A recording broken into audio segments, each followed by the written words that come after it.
to contentious.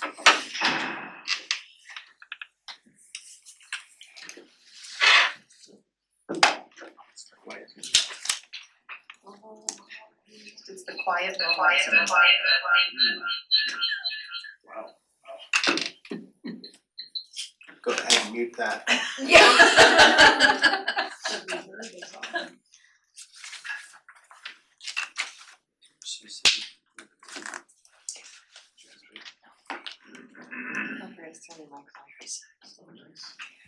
Okay, and it, we made it to one.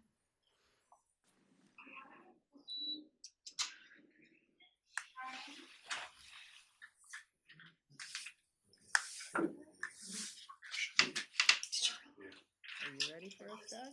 Yeah, I'm ready. We're ready and make sure Deb's got us in the back. I think so. Yes, okay, good afternoon. This is, excuse me, Tillamook County Budget Committee, and we're convening for the second day, and today is Wednesday, April 10, 2024. It's 1 o'clock, and we have our full Budget Committee present, all six, and we do have a full afternoon, although we'll probably squeeze a short break in there somewhere. And then tomorrow, just for the information of the new people, there's a fairly significant amount of time at the end where we try and balance the budget. Well, not only try, we do. And at least give direction to the treasurer and then also take suggestions from everyone, including staff. So tomorrow will be a longer day, and but today is more information like you heard yesterday. And we will start with our library director. And Don, if you would identify yourself and maybe give the 1-minute summary of your background for the new folks, if you would. Yeah, good afternoon. I'm Don Allgaier, Director for Tillamook County Library, and I have 20 years of library experience and have been at Tillamook County Library as the library director now for just under 2 years. And I also live in Rockaway Beach and have a small business there, and with my wife, who does most of the work. And we have children who are in school here and really love it. So, And Don? What's your business? Seabreeze Ice Cream. I love it. Maple nut. Oh yeah. Yeah, that's my favorite. Michael lives in Rockaway. Oh, Yeah, That's off the record, I guess. I love your story and your ice cream. nice. Well, Michael, Your wife is wonderful too. oh, good. she's pretty great. Yeah, she is nice. Yeah. Don came to us from Multnomah County Library where he was the director of operations, correct? Yeah, absolutely. Yeah, and responsible for a giant budget. So we're really very lucky with his budget prowess last year.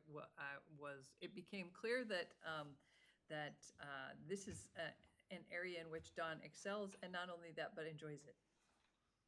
Yeah, there's nothing I enjoy more than talking about budgets, honestly.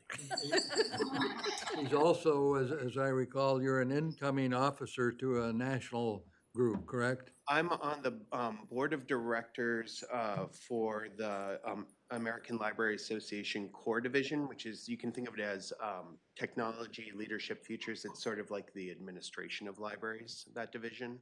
And, but I found out I was not elected as president-elect for Core in the coming year. So another person who I was running against, who is fantastic and I work with, is in that role, and I'm fully in support of him. Sure, good.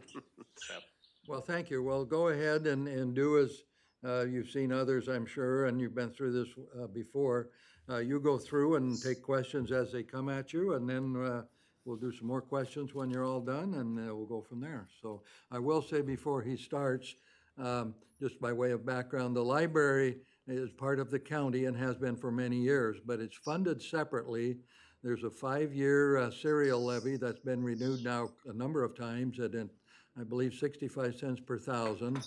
And the voters have been very generous and with substantial margins renewed that time and time again. And in the meantime, there was a capital construction project some years ago that accounts for the nice library here.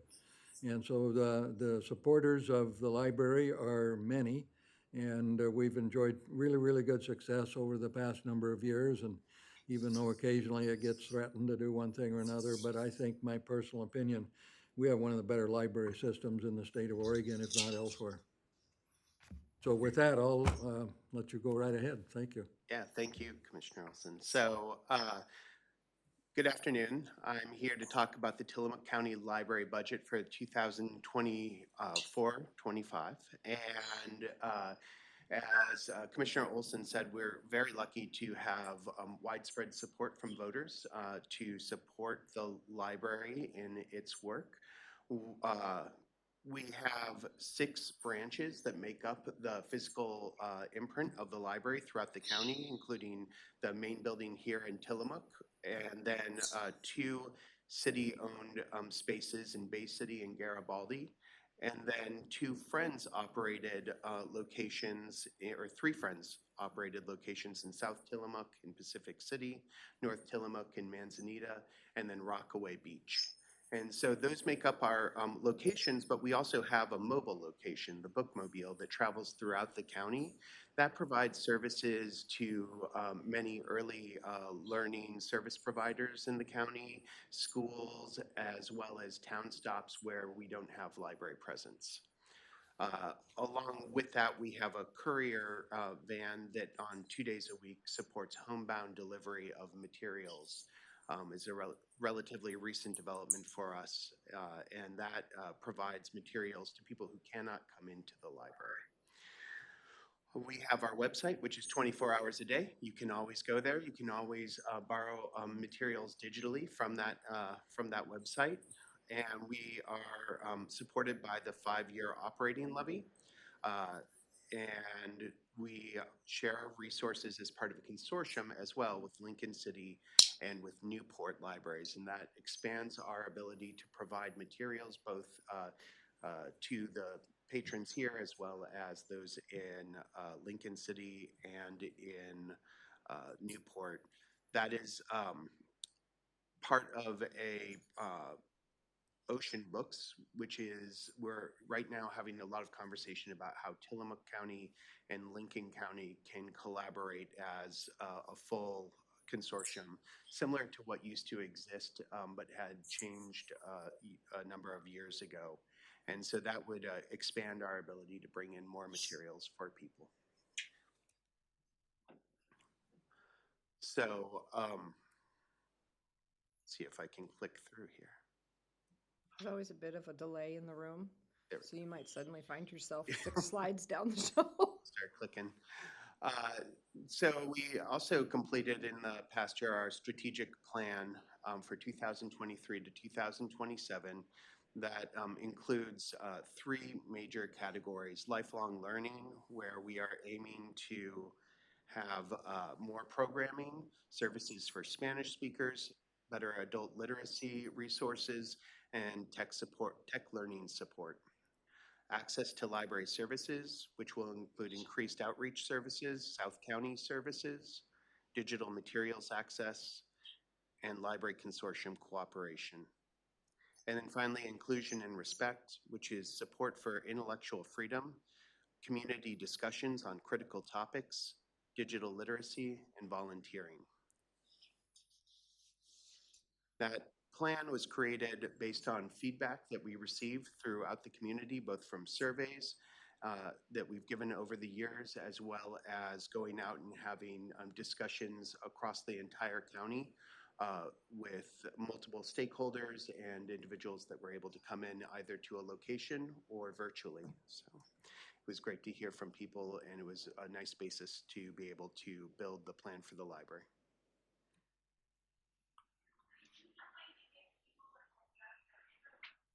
The result of this past year was over 140,000 library visits to our libraries across the county, more than 1,800 new library cards, which represents roughly 6% of the population of Tillamook County. We had more than 13,000 wireless sessions. You can think of that as almost 35 wireless sessions per day, where people gain access to the internet. More than 200,000 items were loaned out, along with 65,000 digital items that were loaned. We had access visits of more than 36,000 to library databases. We held over 500 community meetings for free. We had over 1,000 study room reservations that allowed people to work in groups, work with tutors, or just do their own private work within a room. I think in the age of Zoom, that's become an ever more popular a feature of the library, is a space where people can work. And then over 700 public programs with more than 13,000 attendees in 1 year. In 2023, we had new and improved services that included increased availability of a Book a Librarian, which is our program to deliver services to people when they want them. They make an appointment with us. They can come and get help with technology. They can come to us and get help with finding the right books that they want, very traditional library service that we all think of. Or also you can come and get notarized there at the library. It's a free service and it's available for booking through our website. We have increased public programs during this past year. We're continuing to really drive at that. It was by far the #1 thing we heard when we talked to people out in the community, was the desire to get together, to be together in public, and to have relevant programming around cultural and educational topics. So we're really trying to honor that, what we heard from folks, and really pushing that forward. This past year, we really started to get organized around having a bi-monthly program that people could have that would make it easier to find out when library programs were, remember when they are, you can stick it up on your fridge, etc. So that's been really successful for us so far. We, as I mentioned before, direct delivery to homebound patrons. We've singled out that service. We used to do a little bit of it through our bookmobile. The bookmobile is not the ideal vehicle to be delivering to individuals' homes. As you can imagine, it's a little large, and some of our roads are a little difficult to navigate for a vehicle of that size. So we've moved that service to our courier van, which is much more nimble and also, I believe, much more efficient. And so, but it is also allowing us to now be a little more intentional with that service and making sure that we're getting things to people who can't come into the library themselves. We also heard quite a bit about more digital materials. So we've begun a program with Hoopla, which is one of the programs that we have for getting audiobooks and ebooks, to have a reservoir of materials that are available from Tillamook County Library, owned by Tillamook County Library, so that they will always remain available. Libraries in this modern era face a real challenge with digital materials because the cost is much higher than for a single paper copy of a book or a DVD or a CD. And so one of the challenges is how do you administrate that in a way that it gets people the access that they want, but without being a gigantic financial burden based on that demand. And so we're starting to build up a reservoir of materials that will allow us to provide those materials over time and hopefully continue to lower the monthly cost that we'll see from having a more consumer-driven model for the pricing, which with Hoopla, basically you download it and then we pay for it. And so this will hopefully offset those costs over time, as well as building a reservoir of materials that people can enjoy over time. And then finally, we have been now really growing our volunteer group. That's been a key thing that we've been wanting to do, is make sure that more people are able to be involved in the library in one of the most essential ways, which is coming in and helping to support library services in a number of different ways. We have people who provide a variety of services, from going out and doing shelf reading, which is just where you're finding all the books that are in the wrong place and making sure they're in the right place, to folks who support story times in our branch locations, and then one volunteer who's been a longtime volunteer with us, who takes care of all the plants that you see at the Tillamook Main Library. Spike is our volunteer who does that, and she does a phenomenal job. If you've ever seen the plants there, it's one of the highlights of the branch, as far as I'm concerned. In terms of the budget, we have a projected beginning balance of $6 million. The projected tax revenue for this next year is $4.1 million, with a projected revenue of $4.2 million. So you can see that the vast majority of our revenue comes through the voter-approved taxes, and then we have a small amount of revenue that comes from other places such as book fines or from state grant. Or interest. Then the budget expenses expected for this next year are $4.6 million, with a contingency of $370,000, with a remaining unappropriated balance of $5.2 million. Our personnel budget will include a 1 FTE increase, accounting for a systems librarian. That's the librarian who is very much involved in technology, but most specifically is involved in our integrated library system. Currently, that's Sierra. We may be migrating in the coming year to a different integrated library system named Koha as part of the consortium, the work around the consortium with Lincoln County. That will be a really critical role in that work because they're the person who is charged with really understanding how that system translates into what people experience in terms of the library catalog, where they request materials, how their account runs through that technology. So we're really excited to have that person on board and to be really a lot more thoughtful about how that system works for us. Overall, in personnel, we expect a $103,000 increase to $2.6 million. It's a 4.1% increase from the previous year. The materials budget includes 1.7% increase in costs, about $22,000. That includes computer and software and licensing, which has a 13% increase.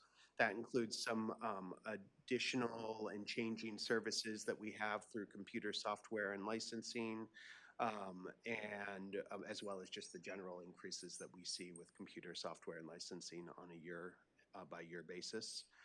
It includes a 7% in library materials increase and a 12% increase in library programming.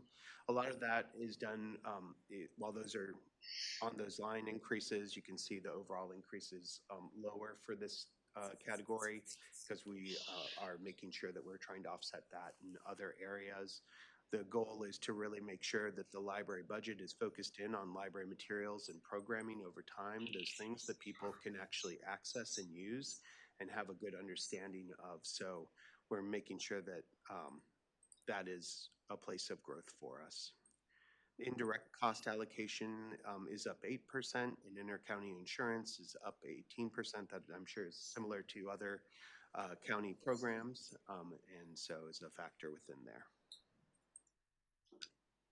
And then finally, the capital budget, which is where I think you see the largest increase in this coming year, is an increase of $759,000, and that includes a estimated $756,000 for the repair of the Tillamook main roof and building exterior. We have a section of the roof towards the front of the building, which is faulty at this point, and we have water intrusion that happens on a regular basis when there is both wind and rain, which unfortunately is quite often in the winter months. Could you tell everyone when the building was actually constructed? Because it's been some years now. Yeah, it was 2005, I believe, was the... I think that's about right. And this year, this fiscal year, we made the final payment on the debt service. Yep. 20 years. Yeah, and most of the roof, I will say, doing great. But that section of the roof has, because of just the way it joins in with the building, has not worked for us. And so we are getting ready to replace that piece of the roof, which the main effect of that is we have the bookstore run by the foundation on the downstairs. They have a little room right off of there where they have storage for materials that they're putting out on the floor, and that's where the water runs in. All things being equal, it's probably the best place for water to come into the building, but we still don't want it there. And then beyond that, that area also means that we're looking at all of the pieces of the exterior and making sure that it is ready for another 20 years of service, and that it is solid in terms of just creating that exterior bubble for the building so that we are able to do everything that we do inside the building. We also have a replacement of the courier van, which is, we have $80,000 budgeted for. That vehicle we've had for quite some time. It goes on the road every day, basically, except for Saturdays and Sundays. And it runs down to Lincoln County and all the way up to Manzanita.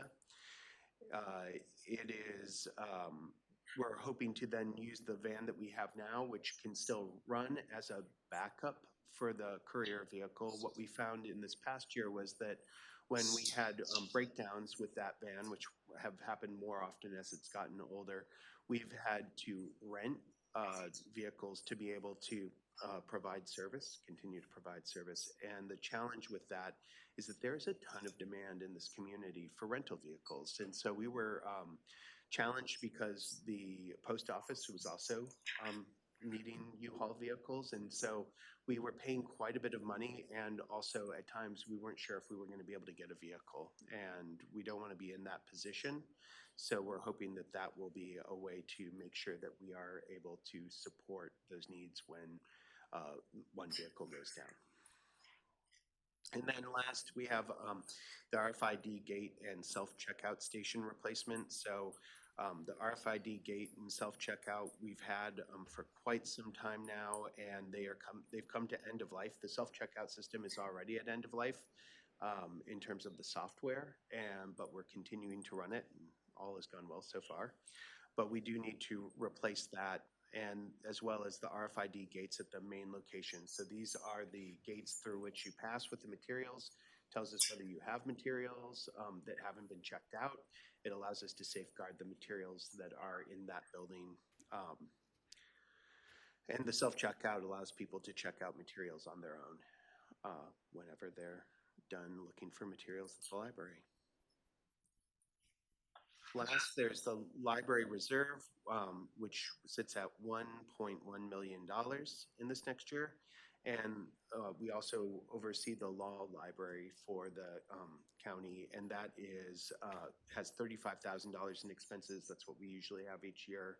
We are expecting to be doing a little bit of work with area regional law libraries to really understand how we can do a better job of making sure that resources is up to date and a good resource for people. We don't have a law librarian here at Tillamook County, and so but we do have lots of friends who are law librarians, and so we are leaning on them to give us lots of advice on how we can make sure our law library is meeting the needs of people who come into the building. A law library is a requirement of the state of Oregon, as I recall. It is. For several reasons, one of which is when people are in custody, they can become a jailhouse lawyer, and some do. And so you furnish certain materials, and when I took a tour of the jail here a month or so ago, they've got an online access as well out there. So, you know, if you want to become a jailhouse lawyer, there's the opportunity to do that. But, you know, if you think about the bigger picture of society, people go in there as a result of doing something wrong, and they can sit and research, and it's just one of those things that we do as a civilized society, in my opinion. I remember when I worked at Washington County years ago, it was a pretty big deal then because there was not nearly the access to computers. So there was a law library that exceeded the law library of a good many law firms in the Portland area. Mm-hmm. Yeah. And I think Multnomah County had a pretty substantial one too, as I recall, right? Yeah, definitely. And you can get all kinds of resources, and especially the electronic resources. We primarily use LexisNexis for that, and that is a substantial resource for people to be able to do research. So, and the funding for that law library is provided by the state as part of that requirement. So. With that, I'll just ask whether you have any questions or follow-up. Let me mention one more thing, and just as a bit of context for our new folks, you may have seen there's a fairly substantial cash balance. And part of the reason for that over the years is because they operate on a 5-year renewable serial levy. If it were to fail and they didn't have adequate reserves to get through another year, another election cycle, and, and go back to the voters in some form, they basically would have to close their doors. And so there was some decisions made some years ago that build this up, be very careful, and see if you could get enough to carry it another year or even 18 months in the event the voters said no, or there was some other kind of dramatic event because nobody wants to close libraries because you lose people, you lose inertia, things go down in a hurry, very hard to build back up. So that's what I recall out of the cash balance, and Commissioner Bell, you may know way more than I do about that. Also, there's been a commitment to reserve money for significant repairs and maintenance, which we'll be using this year. So I'm grateful for that commitment. Yeah, I think you can expect to see a continued larger amount in the capital budget in the years to come. But you can see what we have it for this year. But I expect, based on some of the work that was done county-wide to look at the capital needs, we'll be prioritizing over the next several years a number of capital needs for the library, as well as the bookmobile. Just today, it went down and is out of commission again, and we're getting it back up and ready to go and be serving people, but it is getting to that point where we're going to need to replace that. So I expect that to be in next year's budget. And so those will be some costs that definitely draw down on that, though what Commissioner Olson says is also true. We want to be prepared as a library to meet people's needs, what things may come. Other questions? I just was curious about the notary service. Did you say that that's free? It is free, yeah. So what is the volume that you do? Oh, that's a really good question. It is growing over time because we have more people now who can provide that notary service. But I'm going to say it's around 30 a month right now. But I would need to check that number. I may be thinking about one specific month as opposed to the state average. doesn't require you to charge a minimum then? Not that I'm aware of. I'm just asking. Yeah. It's not from a different state. Yeah, okay. What was the look on Don's face when he said, Well, maybe we should be? I had my notary license for what, so I'm just curious. There are fewer and fewer places in town where you can get something notarized. So the library started doing that a year or two ago, just in response to the need. I think it may have been part of a survey, like what do people need? They needed notary services. Yeah. So our goal's been to make sure that we have it and we have it spread throughout the county so that you can go to the Manzanita branch, you can come to the main branch or the Pacific City branch and get that service. And it's been really popular. I mean, I hear from people really regularly in the community how much they appreciate it. My neighbor used the notary when he was getting married, and it's great. It's great to have. Ken, did you have a question? I did, thank you. First, I applaud the robust nature of the library system here in Tillamook County, and thank you for the great job that you do. It appears as though it's been some time since there's been any federal or state funding outside of what you mentioned. Are there federal grants that we should or could be going after?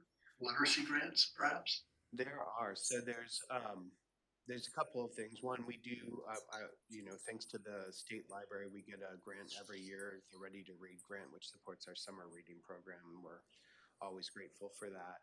The other program that is really well known is the LSTA grant, which is nationally, it's a national grant, but then it's administered through the states. And that, actually we are applying for a grant, not as the receiving agency, but we're as part of that consortium that I talked about, the development of that consortium and the changeover in integrated library system. There's a grant to get support there. So we are in a way, but indirectly, and you're not seeing it in this budget. Thank you. Yeah. So Commissioner Olson answered part of my question about why it's such a high appropriate coming down. I understand the reason for that. also it was good as Commissioner Bell said, that you had the money for the roof. Mhm. Anyway, in your reserve fund, what exactly is the library reserve fund for? The library reserve fund acts as a place where if we were to get into, I think what Commissioner Bell described earlier, into a major issue in terms of the building or services, that we would have a place where we could go to fund that. So So is there any consideration about adding to that fund rather than just taking it out? we haven't considered that in the last 2 years. But it's certainly a question I ask each year. You're just saying it was nice that you had the funds when you needed to spend $855,000. Yeah. You want to consider that again at some point? Yeah, I think there might be some consideration of that. I think right now we know that we have a number of costs that are going to come up over the next 2 to 3 years in terms of capital costs. So I do think that will be part of what draws down on that in the shorter term, and that might be the point at which there's another conversation that needs to happen around that for sure. Great. And do you coordinate it all with the college library? We do.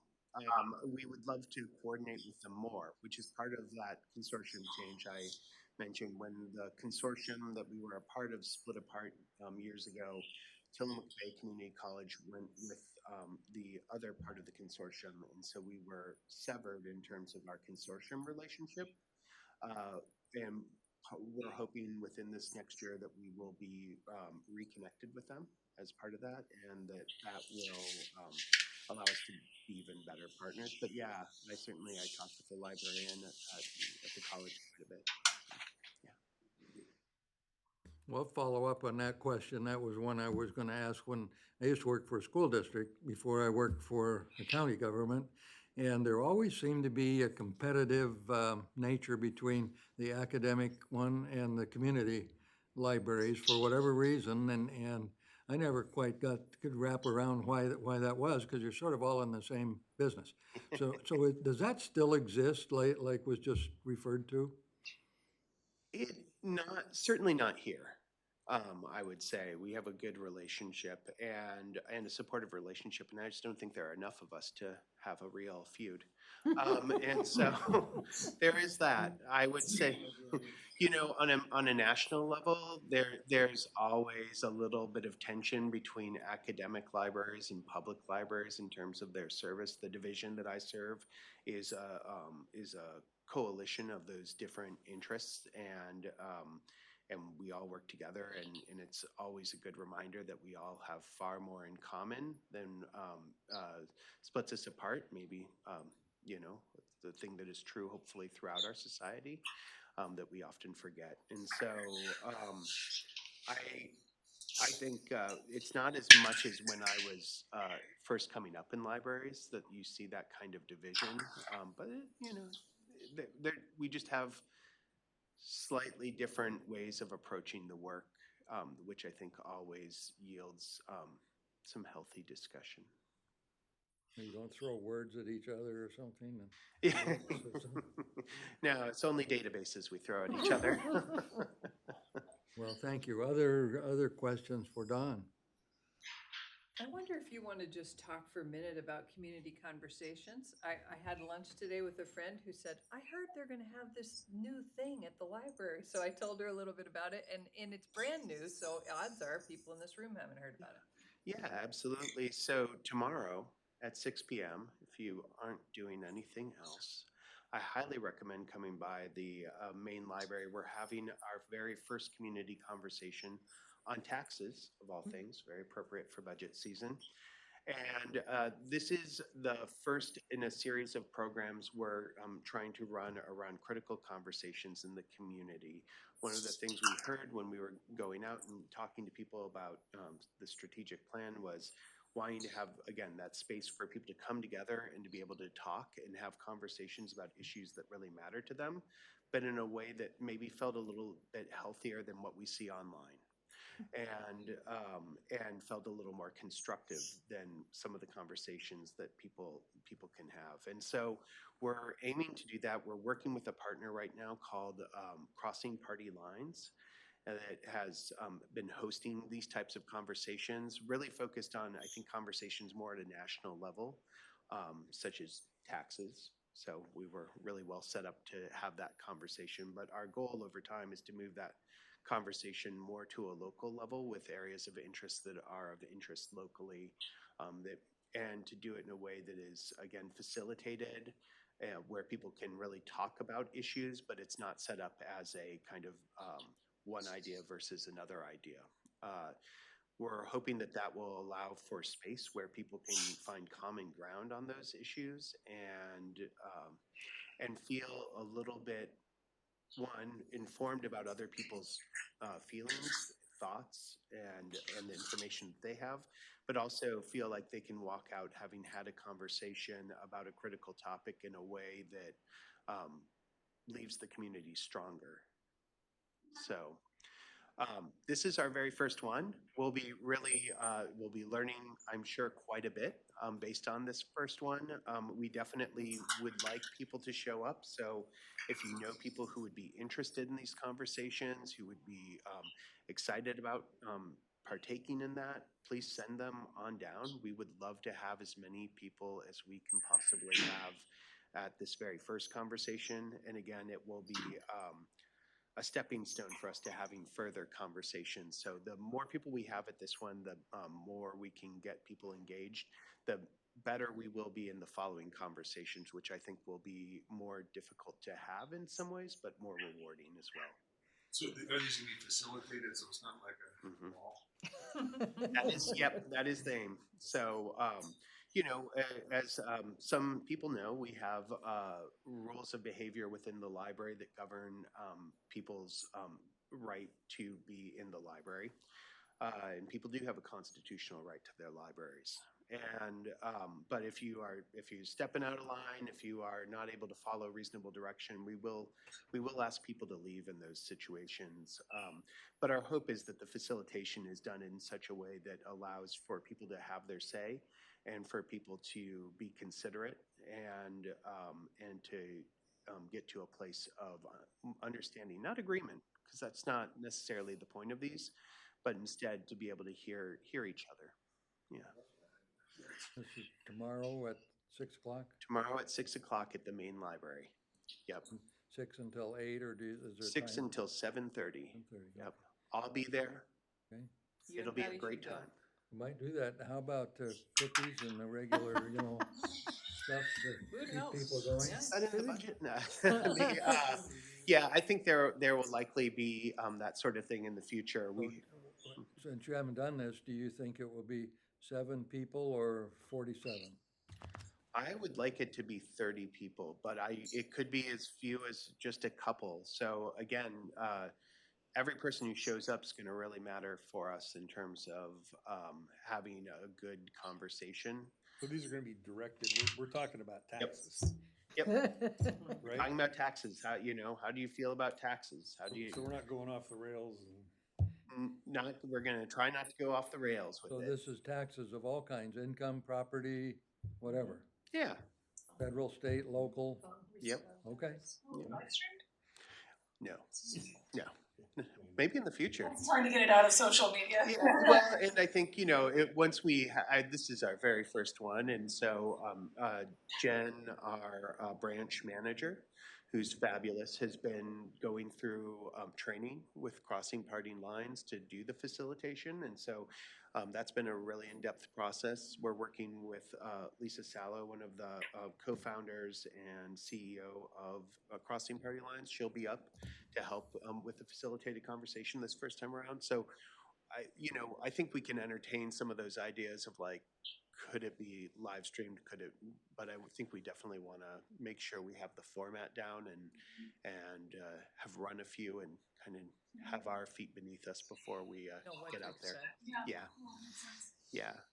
Yeah. Every time I talk about it, I get really excited, and then maybe just 20 seconds later, I get a little nervous. Well, over lunch, my friend said, when they're discussing STRs, I'll come. Yeah. Everybody wants to discuss short-term rentals. Speaking of getting our legs under us before we, Well, that could come up in taxes, transient It lodging could. tax. It could. it's an avenue. See, you've So already one- done it, Aaron. One last subject, a little bit off the budget, but I wonder, just for the benefit of all of us, because this has come up in our board meetings fairly recently, and it's a topic across America, is what is the Tillamook County system's, I guess, policy on materials that, and how they determine, how do you determine, how is it determined? What is age appropriate and what is on the shelves, and can a 9-year-old walk in and see certain things, and how does that go these days in our society? That's a great question, Commissioner Olson. And so we have a collection development policy. It's similar to collection development policies you see at libraries throughout the country. Big urban libraries, small rural libraries, all usually have some form of collection development policy. We look to be in the mainstream of what's published and put into our libraries in terms of the materials that we carry. We're looking for material that is well put together, is reviewed, and has some amount of, repute behind it. And then we get those materials and we catalog them, we put them out. And we have 3 primary areas at our Tillamook Main Library, at all of our libraries, but you really see the distinction at the main library because of the size of the library. We have a children's area that typically serves children under 12. We have a teen area serving children between 12 and 18, 19 years old. And then we have the adult area, which is the rest of the area, which is is not necessarily not there to serve teens or children. There may be materials that are right for them up there, but it is primarily meant to serve adults. The materials we keep in the children's area, we aim to be appropriate for children. And the stuff we have in the teen area, that's going to be more variable. And that's going to be the type of thing where I would recommend that parents really engage with their kids about what their interests are, what their reading materials are, because there is, as anyone who's raised a teenager or 2 teenagers, or 3 in my case, there's a lot of variation between different teenagers and different ages within that teenage spectrum. And there is no one right thing for any individual teenagers. So that's the type of thing where a good amount of engagement is needed. And then in the adult section, I think we have a wider array of subjects, a wider array of materials that are available and that are intended for people who are adults. The thing that I would say in terms of a child coming in and getting a book that would be inappropriate is that we really, in the library, you need to be over 10 years old if you do not have a caregiver with you.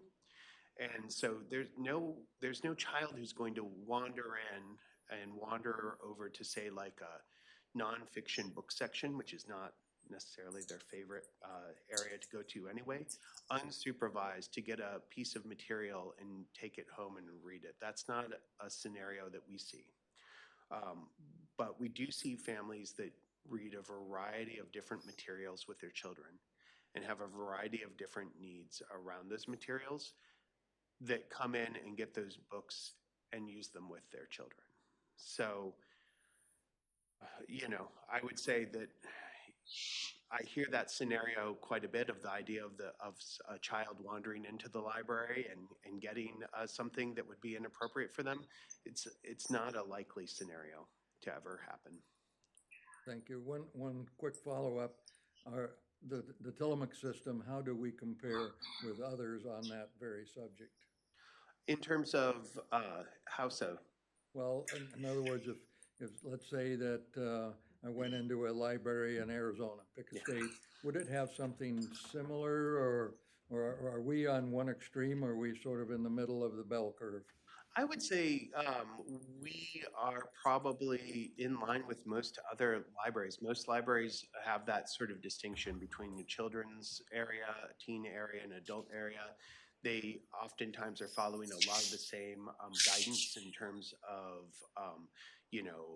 publishers as well as reviewers in terms of the material content that is available, and that there's nothing.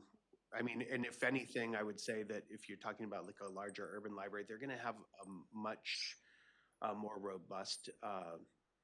They're going to have much more robust finances for acquiring materials, and so there's going to be probably a wider variety of materials than what we have. I think we have a really good variety of materials for the size of our library system, but it might be a little more limited. Thank you. Yeah. Anything else for Don? Just make sure you keep the maple nut running. No problem from our end. Okay. Okay, thank you so much. you, Very, Don. very Thanks, Don. good summary. Thanks for your work. Yeah, Thank you for that excellent presentation. It was really very nice. Absolutely, thank you. And I would be remiss today to say, if I didn't say Happy National Library Week, and this 12th is National Library Worker Day, and this library would not be what it is without the staff that come to work every day to make our library the great jewel that it is. So thank you Bravo to to them. our library staff and also to our library advisory board. Yeah, absolutely. Thank you. Thank you. Thanks. Okay, we're on to parks, and I'm just gonna turn it over to Commissioner Bell, since she not only is a liaison, but she's a parks director, and I bet she knows more than she did a few months ago about I parks. sure do. I sure do. Crash course in parks. I've been the liaison to parks for 5 years, and so I was the most likely subject to be the interim director when we lost our leadership recently, and that was in October. Following Don's presentation makes me feel like a slacker. I did not Where's the prepare you PowerPoint? a lovely PowerPoint. I now wish I had, or I maybe wish I had asked him to help me with one.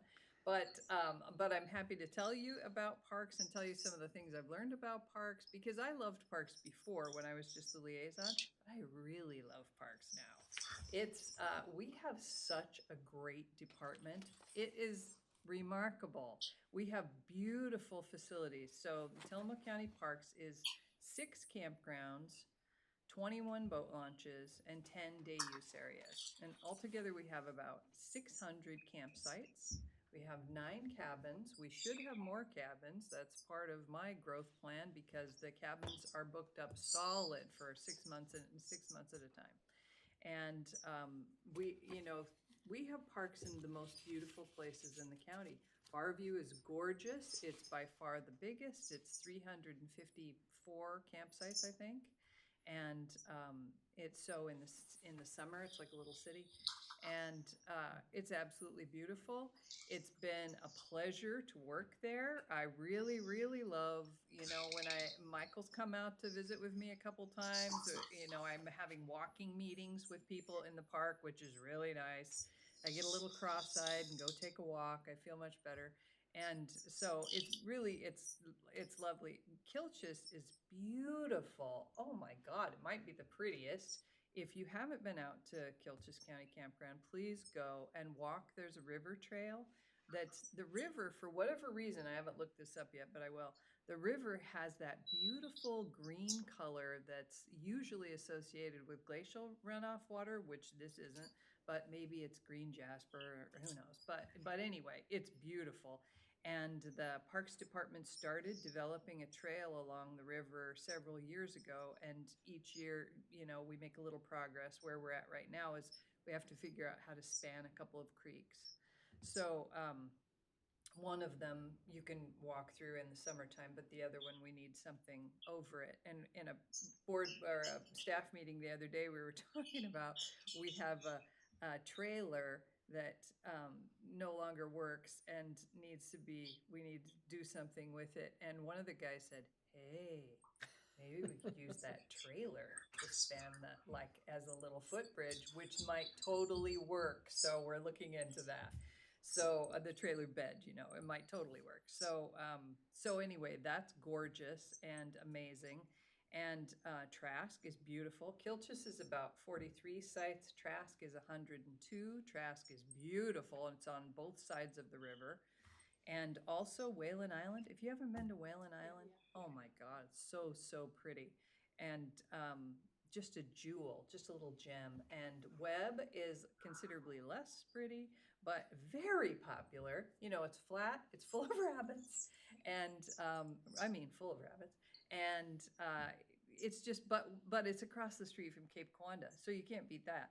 And people have been going there for generations. Lots of dory fishermen, but not exclusively. And so Barview is by far the most profitable, and it really carries the water for everything else. But Webb is the second most profitable. It's very popular. And there's a little tiny campground called Woods that's just also in Pacific City, right on the Nestucca. It's just a little 12 campsites. And so as we said yesterday, the revenue for parks, some years ago, I don't remember exactly how many, the commissioners said to the Parks Department, we no longer can fund parks in the general fund, so sink or swim. So they are swimming and excelling. So Parks does very well. The online reservation revenue is about 1.8 million a year. And I projected that to be a little bit higher this year because we're raising rates and raising fees. And they have been very, very careful. So you can see that there's a healthy beginning fund balance, but the reason is that we operate on a shoestring. We've been very, very frugal because there are plans to grow. And one of the plans to grow is to build another campground, you know, because based on the model that Barview is so popular, and in the summer months, very often just booked up solid. You can't get in it at all if you haven't made a reservation 6 months in advance. We believe that more campgrounds, especially closer to the ocean, are going to be successful. So there's been a desire to have more camping in South County for many years, and predating me. But there's a piece of property in Pacific City adjacent to current Barview Park that the county owns that could be developed into a campground. We've done design work on it, and there's real potential there. It could be absolutely beautiful and a benefit to the community and visitors alike. And I think the initial price tag was about 7 million. You said, So- you said Barview, you meant Oh, Webb Park, You right? meant I Webb, meant right. Webb. I totally Okay. meant Webb. Thank you. Thank you for the correction. Yeah, Webb. So, so for, you know, if we're going to build another campground, we're going to need substantial funds in order to do that. And so that's why the big beginning fund balance, Parks has been carrying a big beginning fund balance for a long time in order to have money to build something when the time comes. And we still won't have enough, but we'll have, you know, we'll certainly be able to go out for grants, and we'll have the matching funds, and we'll be able to get started, and presumably we would phase it out. So there are big dreams and real possibilities in that. It's exciting to be a part of, you know, a successful business. Really, that's cool. The entrepreneurial aspect of Parks is really cool. And the boat launches, some of them almost break even, most of them lose money, but again, Barview carries them. But boat launches are super important in Tillamook County because there are so many fishermen. So several years ago, the commissioners, might have been 2019, we approved the $10 day use fee, which was very unpopular at the time, but now everybody's used to it. And that helps a lot. So we have a $10 day use fee, or you can get an annual pass. You'll see that there were changes in the budget this year, and the reason is because when I came in as interim, I realized that we have different pools of employees. We have some full-time, permanent, year-round employees. We have temporary employees. we have seasonal employees, and we have volunteer park hosts, and we have partially paid park hosts. So we have a whole bunch of buckets of employees.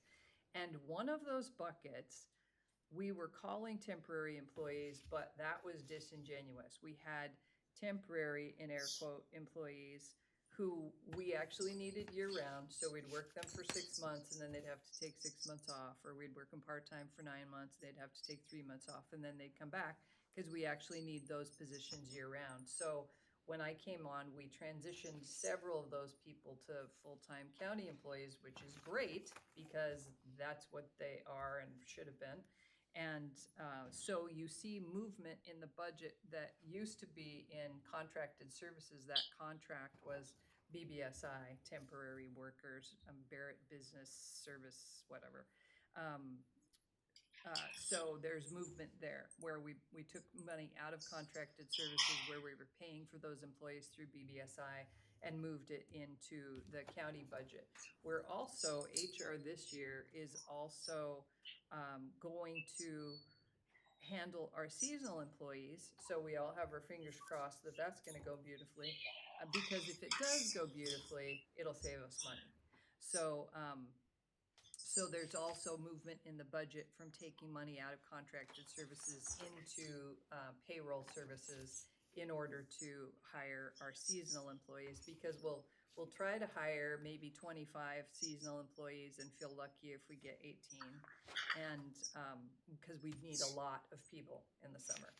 And then we also pay some of the outlying park hosts in the summer months only because their work is, they work so much. And so anyway, we're right in that right now. We're gearing up for it. And we're there's some ramping up anxiety going on, but you know, we make progress every day. So some of the projects that need to happen are, I had a goal when I went in as interim director to figure out like what's working, what's not working, what can we fix right now? Like, you know, short-term goals, intermediate goals, long-term goals. And something that's definitely not working is the entrance at Barview, because it's so popular. There's so many people checking in, especially on Thursday and Friday, people more and more people are buying RVs, and the RVs are getting longer and longer. So the backup line goes up out of Barview, they block the railroad tracks, cross the railroad tracks out onto 101 in both directions, and it's dangerous. And it takes hours for people to check in. And then by the time they get checked in, they're abusive to people who work in the booth. People who work in the booth are totally stressed out. They walk off the job. There's constant turnover. You know, by the time people get there, they're hungry and angry, and they have to go potty, and their kids have been yelling for 3 hours, and it's just not good. So we're talking about a whole redesign of the entrance at Barview. There are some things we can do this year right now that we're incorporating, and then there are other things that we need to get an RFP and just redesign it, like move the booth back further north into the park so there's more room, and add lanes and add capacity, have a bigger booth. So that would substantially improve a lot of things. It'll improve the visitor experience, but it'll also improve employee morale.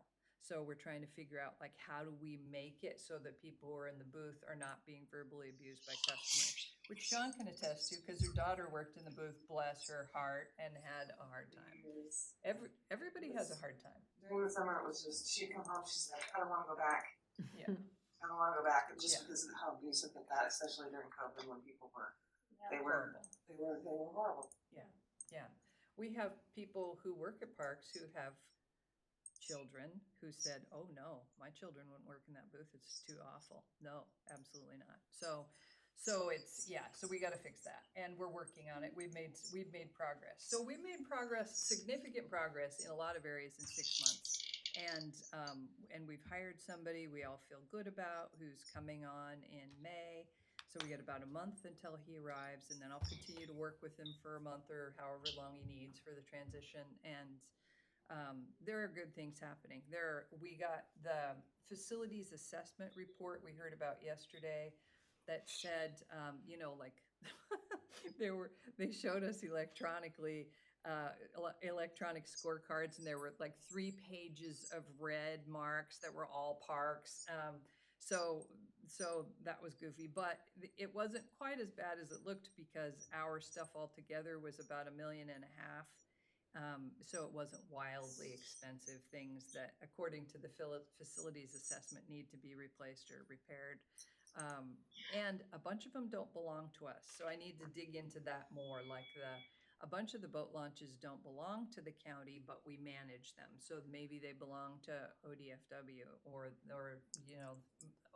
Oregon Department of Forestry. So I have to dig into that because we're not necessarily going to, for example, repave an entire boat launch parking lot that doesn't belong to us. So especially since they don't even break even. So all of those expenses won't be on us, but some of them definitely will be. And some of them we're already working on. Like I've recently bought all the materials to re-roof one of the bathrooms, and that was on the list. So that's happening now. And some of the other things on the list are happening now. So right now we're really digging into that list to figure out what are prioritizing the jobs. Another interesting thing that we want to invest in, that we need to invest in, is about 7 or 8 years ago, a previous director, a couple of directors ago, started a whole new loop in Kilchis Park that they invested significant money and effort into a whole new loop with a group site and RV sites and cabin sites, all stubbed in, all water, all electric, everything good to go, and then never finished it. And it wasn't done correctly. So the road angle is wrong. The RV sites aren't big enough. So it just sits there fallow for 7 or 8 years. And so it's a complete waste. And so we need to figure that out because we have a huge investment there already. And if we actually finished it, it could be a revenue driver, especially if we put cabins in there.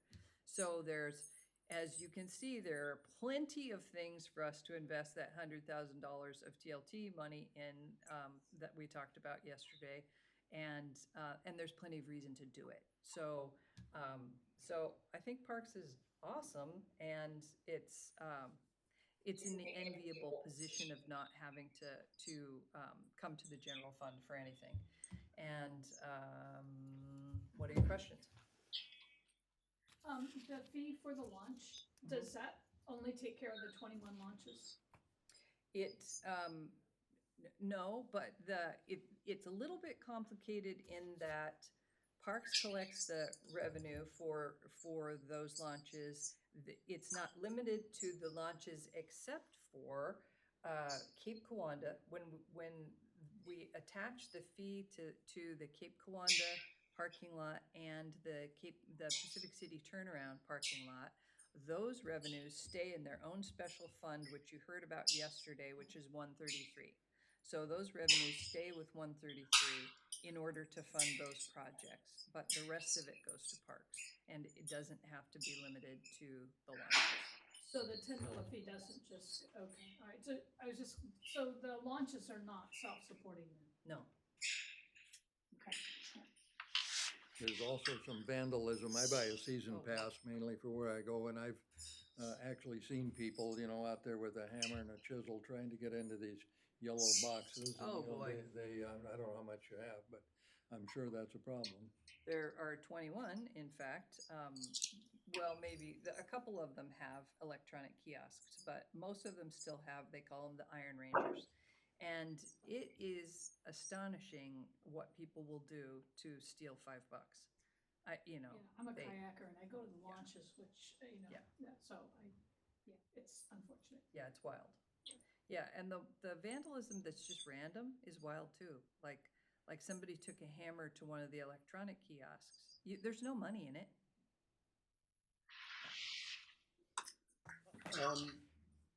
You answered numerous questions I had. Thank you very much. But I don't think I heard you answer. There's a $90,000 increase in admin and clerical. What is that for? I think That was the movement from the BDSI temporary seasonal employees becoming county. So that's the difference between part-time employees, part-time, okay. That's And an then- accounting technician, And then another 90,000 in skilled services, same. same thing? It's just moving the money from the contracted services from prior years into admin costs. Is there reimbursement from another department to manage the boat launches? If Parks takes over the management of them, are you reimbursed for the time, for the salaries? Well, the reimbursement comes from the fees. So for example, some of them belong to OPRD and OPRD doesn't charge, but they let us charge and we keep the fee. And OPRD, we're talking right now, we were talking about giving back the Pacific City boat launch to OPRD. And they said, wait. So we're talking now about them giving us $10,000 a year to help because they don't break even. And then my final question is, and this has been some time ago, I think back in the era of Dell, there was some talk of selling Whalen Island to the state in trade for some other property. Am I remembering that correctly? Yes, You are- I remember that. Whalen, yeah, the state wanted it, Mhm. and they came to us in relation to the road, the emergency egress road in Nescoin, and said, "Ooh, we'll trade you this property in Nescoin for Whalen Island." The county said, "No, thank you."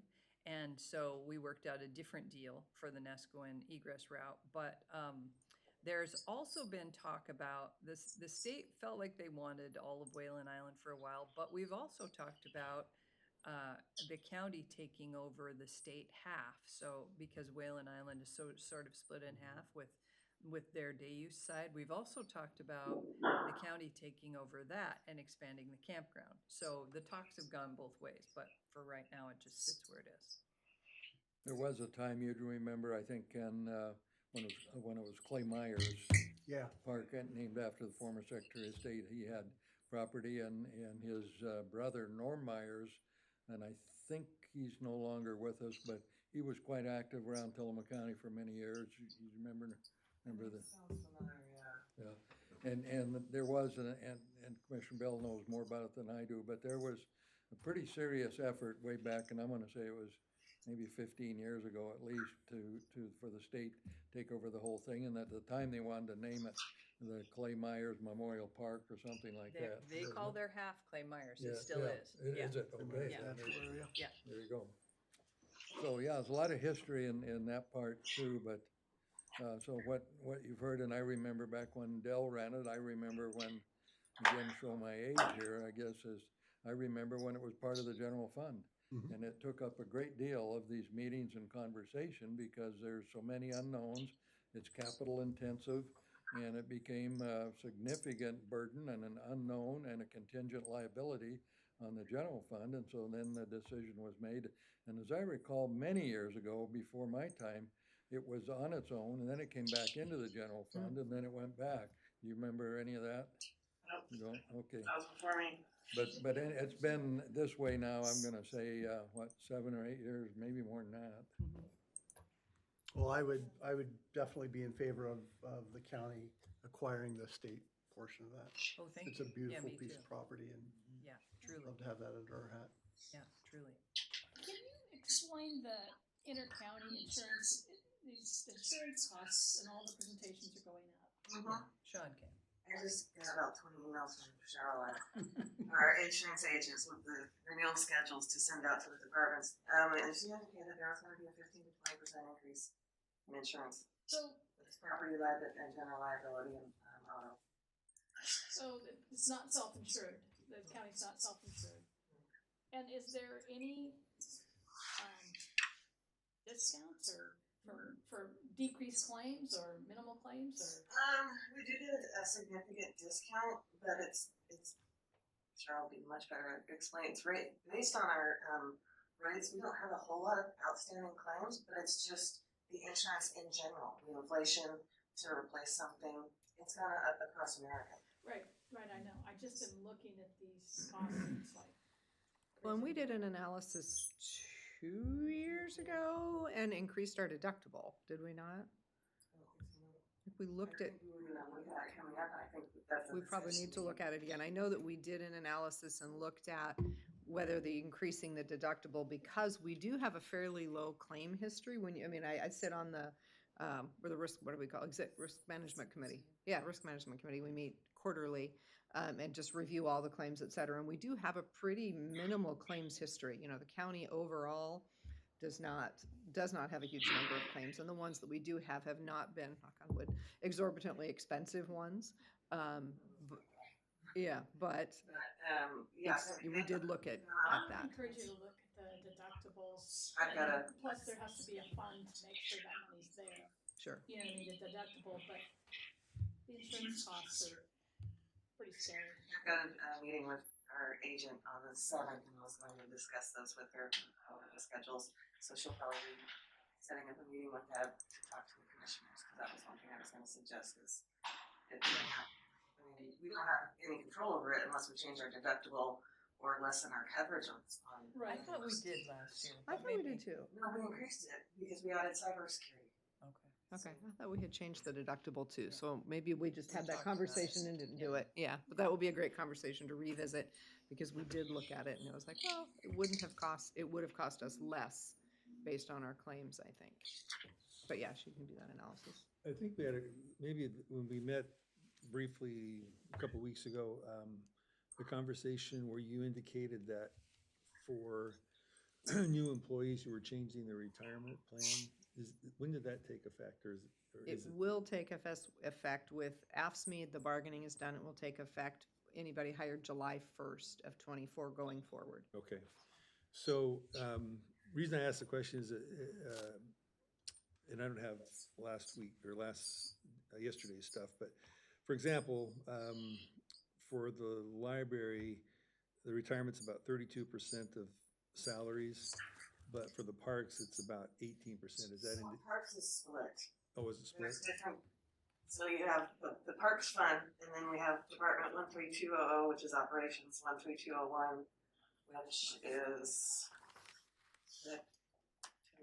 On top of that, it's dependent on the number of vacancies within a department. Okay. So because we're grandfathering in So, certain employees, so is the budget based on this, which basis? So existing employees will retain the existing pension plan, so no change will be made to existing employees. New employees will come in under the new plan. So Parks is in the process of having a big switchover, although they should all come in under the existing plan that get hired before July 1.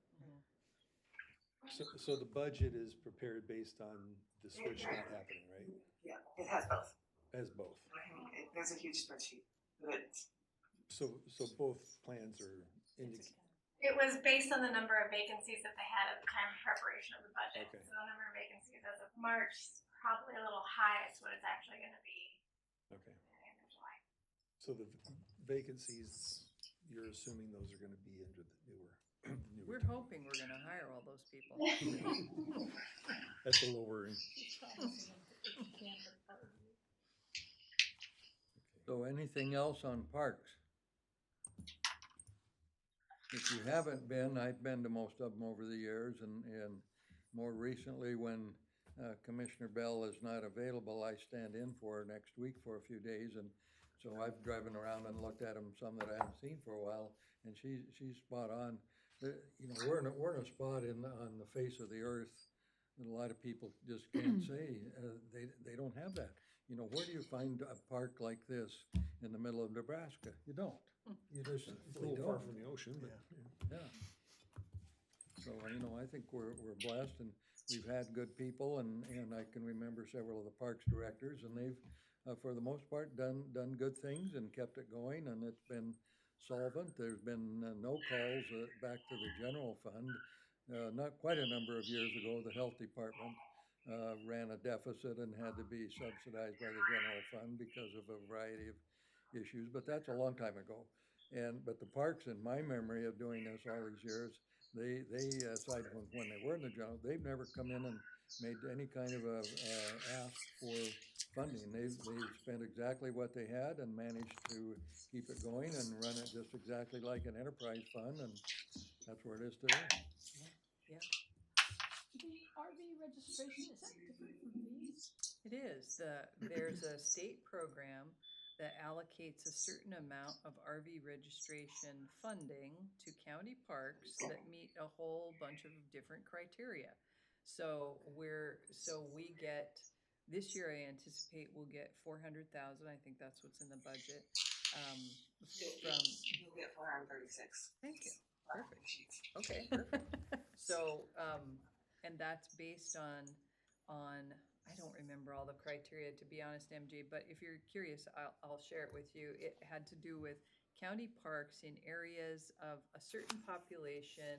I had to count all the campsites, like I just did the renewal thing. I had to count all the campsites. They had to have a parking place, so the hiker-biker sites didn't apply. Right. They had to have bathroom facilities, drinkable water, and anyway, there were, based on the number I gave them, we're gonna get the 436,000. And that's from the DMV? No, from the, ORD. yeah, the state parks, Oh, okay. Oregon Parks and Rec. Got it, okay. Yeah. So it must be that they get the lion's share of RV registration fees, and they're That's still sharing good, it. though. Really good. Yeah, Yeah. I mean, that's over and above the fees. Yes, So, correct, yeah, I correct. was familiar with that, that's Yeah. great. Anything else? You talked about raising parks fees. Is that something that will come in front of us shortly? Yep. And when were they last raised, you know? It's been a long time, other than the parking fee. Yeah. Other than the day use fee. It's Yeah. been a long time. I don't know exactly when, but, does somebody know? I was gonna pull up the order that I sent you. Just for those on the budget committee, it's one of the things we asked, I don't know, didn't ask parks specifically, but have asked departments over the last couple of budget cycles to please take a look at your fees and figure out when they were last raised and do the work that you need to do behind them to make sure that you're still covering as much of your costs as you can. So it's one of the strategies we have asked directors to employ as we've started to see that we're just getting tighter and tighter in the budget. We have to pass on those costs via fees where possible, so. Yeah, and it's appropriate. That's what I was curious about the notary fees, is that even if there was a nominal fee, because the cost of preparing someone to become a notary is pretty extensive, you know what I mean? Mhm. And 30 a month is substantial. So that's where I was going with that. Well, an interesting question. I mean, I think It wouldn't have to be the prevailing, because the state prescribes the fee, Mhm. but it could be a nominal, like $5, you know what I mean? For the library, I can tell you, because I'm the liaison, that the conversation was about wanting to provide services the community said they needed, not wanting to charge extra because the library is supported by an operating levy, like the community already Right. supports us. I see. Yeah. All right. If it were the general fund, I would be more inclined. Right. Yeah. and anything that we charged would stay in the library, Okay. which is already adequately funded by the tax levy at this point. Did you find that date? 2018. 2018? So, It's been a while. there you go. Yeah, So- we've had a lot of inflation since then. Oh, boy, yeah, yeah. Just And touch. Joanne didn't want to do it during COVID. The previous director didn't want to do it during COVID or for the last several years because people were the public was so angry during COVID that she didn't want one more thing that the public would be angry about. But I think the time is good now. And I appreciated the conversation yesterday about, let's consider asking people to pay the 3% fee, credit card fee. You know, businesses absorb the 3% credit card fee to the tune of billions of dollars a year. And, maybe I'm a camper, I would pay the 3% fee. So, and also one curious thing that's happening is that, the city of Garibaldi is dramatically raising their water rates over the next 2 years, the city of Garibaldi water rates will go up by 65%. Wow. So and that's Barview, that's a lot of water, so we have to raise fees there, but we should just do them system-wide anyway. Well, infrastructure is expensive. Go ahead, Ken. I guess while we're talking about fees, and I was thinking about solid waste, I know that there's a proposal to increase solid waste fees. Is that I didn't see that included in garbage services. So I would just caution that we take that into consideration as across all departments when we write those budgets. Well, we just approved the hauling fee this morning for April service. Yeah. And, yeah, good point that, are you straight across on the garbage side of the expense? It was, Parks? it was the same Mhm. number It from is, last year. yep, that is a Yeah. good point, thank you, yeah, that is a good point. Anything else for parks? Okay, well, we're a little behind, but I think maybe we can catch up here. The surveyor would be next, and I didn't see him over here. He's Oh, online. he's online, there's Mike. Okay, can we get him up to do the whole screen there, Deb? There he is, okay, so on the screen you see our county surveyor, and by way of history, this used to be an elected position for quite a number of years. And I think maybe 3 years, 4 years, 5 years, I don't know, he can tell us. It became a staff position, so he's hired like other directors and a small staff, but you can't do anything in Tillamook County at all without the involvement of his office and what they do, or, you know, almost nothing, because he's got the county records and he can do all that. So Mike, go ahead, and why don't you give, for benefit of our new members, maybe a 2-minute summary of your background and how you got to be where you are, and then we'll talk about your budget. Sure. Thank you, commissioners. That's correct. I'm the first appointed Tillamook County surveyor in Tillamook County history. It was elected position all the way up to 2015. And then that's when I was appointed after my predecessor retired.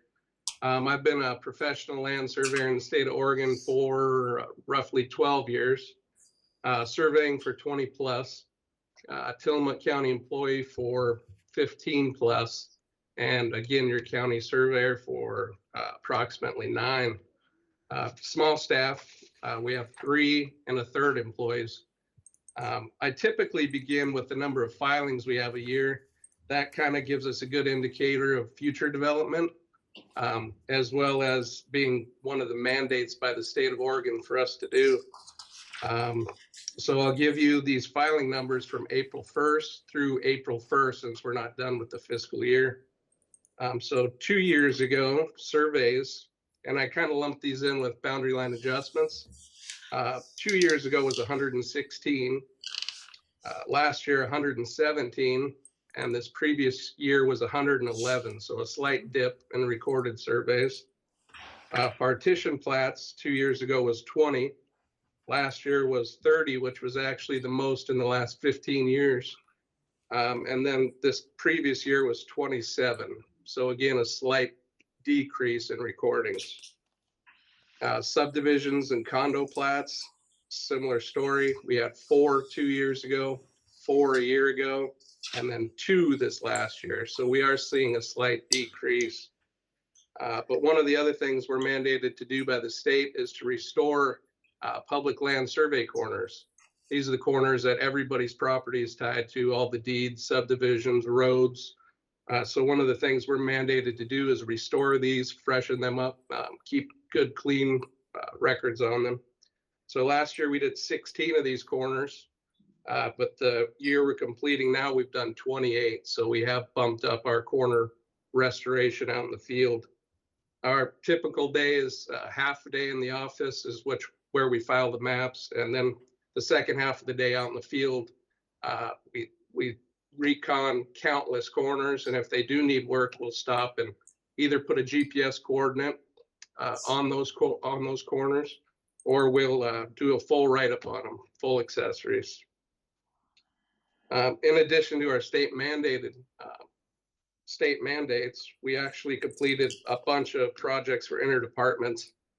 Just to name a few for the commissioners, we helped out with the care lease. We did that boundary survey, wrote the legal descriptions, set pins for that.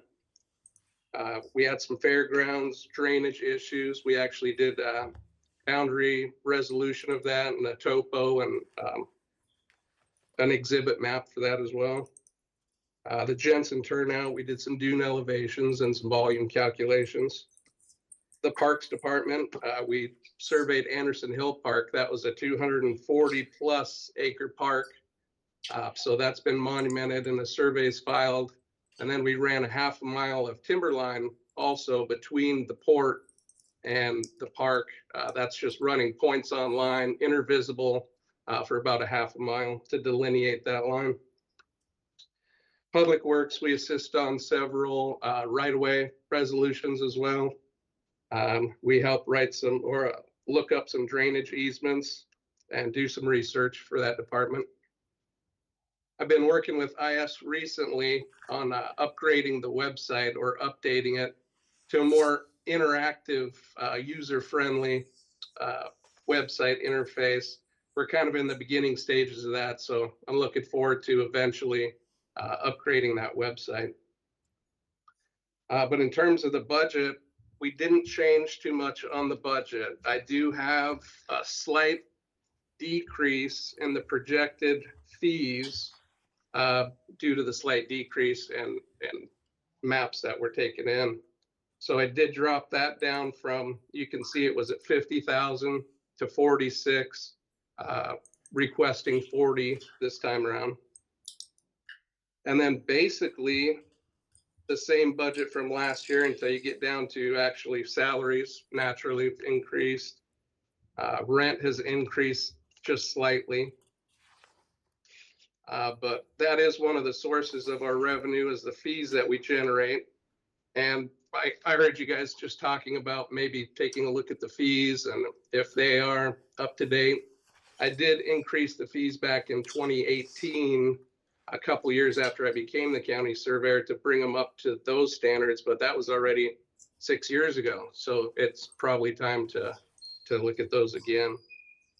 Another revenue source that we have is the PLCP fund. That's the 119.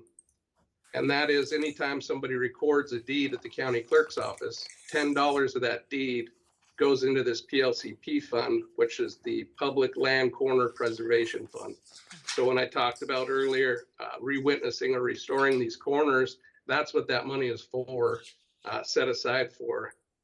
So that we typically bring in, and it's on the decline a bit as well, between 70 to 90,000, but requested budget, I believe I put 60,000 for that fund. So between the fees we take in for the map submitted and the PLCP, we actually bring in 100,000, and then the rest is covered by the general fund. So basically all I'm asking for from the general fund is salaries and benefits for the 3 1/3 employees. A little history, and I know Jody, you're correct, we'll go into this. We did a market study this year and found we did market rate adjustments, and all 3 of them in his budget were hit with at least 2 range market rate adjustments. And then there were COLA according to the ASPE contract. So that's why his looks like it went up a whole bunch, is because all 3 of his people, including himself, were part of the market study.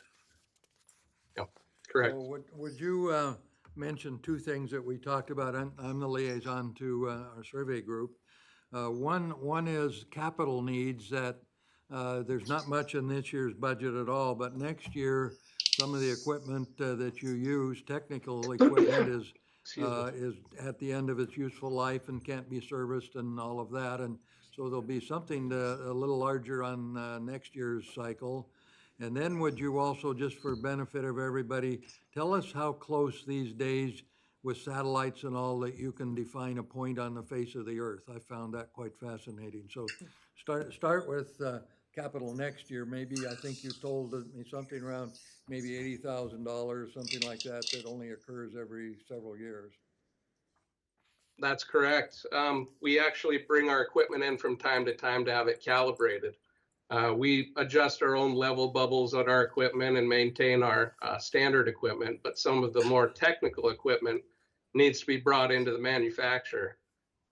Even though I just purchased these GPS units again 6-7 years ago, when we brought them in, they said this technology was end-of-life technology, that the parts were no longer manufactured and that they weren't even allowed to work on these because they're technically end of life.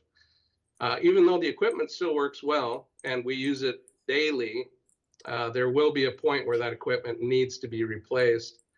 Just for the GPS units alone, could be upwards of $50,000. That's just for the 2 units. One would be the base station that's collecting data, and the other would be the rover that we go around and put points on, and you need 2 sets. So the instrument, the total station, it's the one that you see on the tripod where it looks like people are looking through a big camera that turns angles, shoots distances.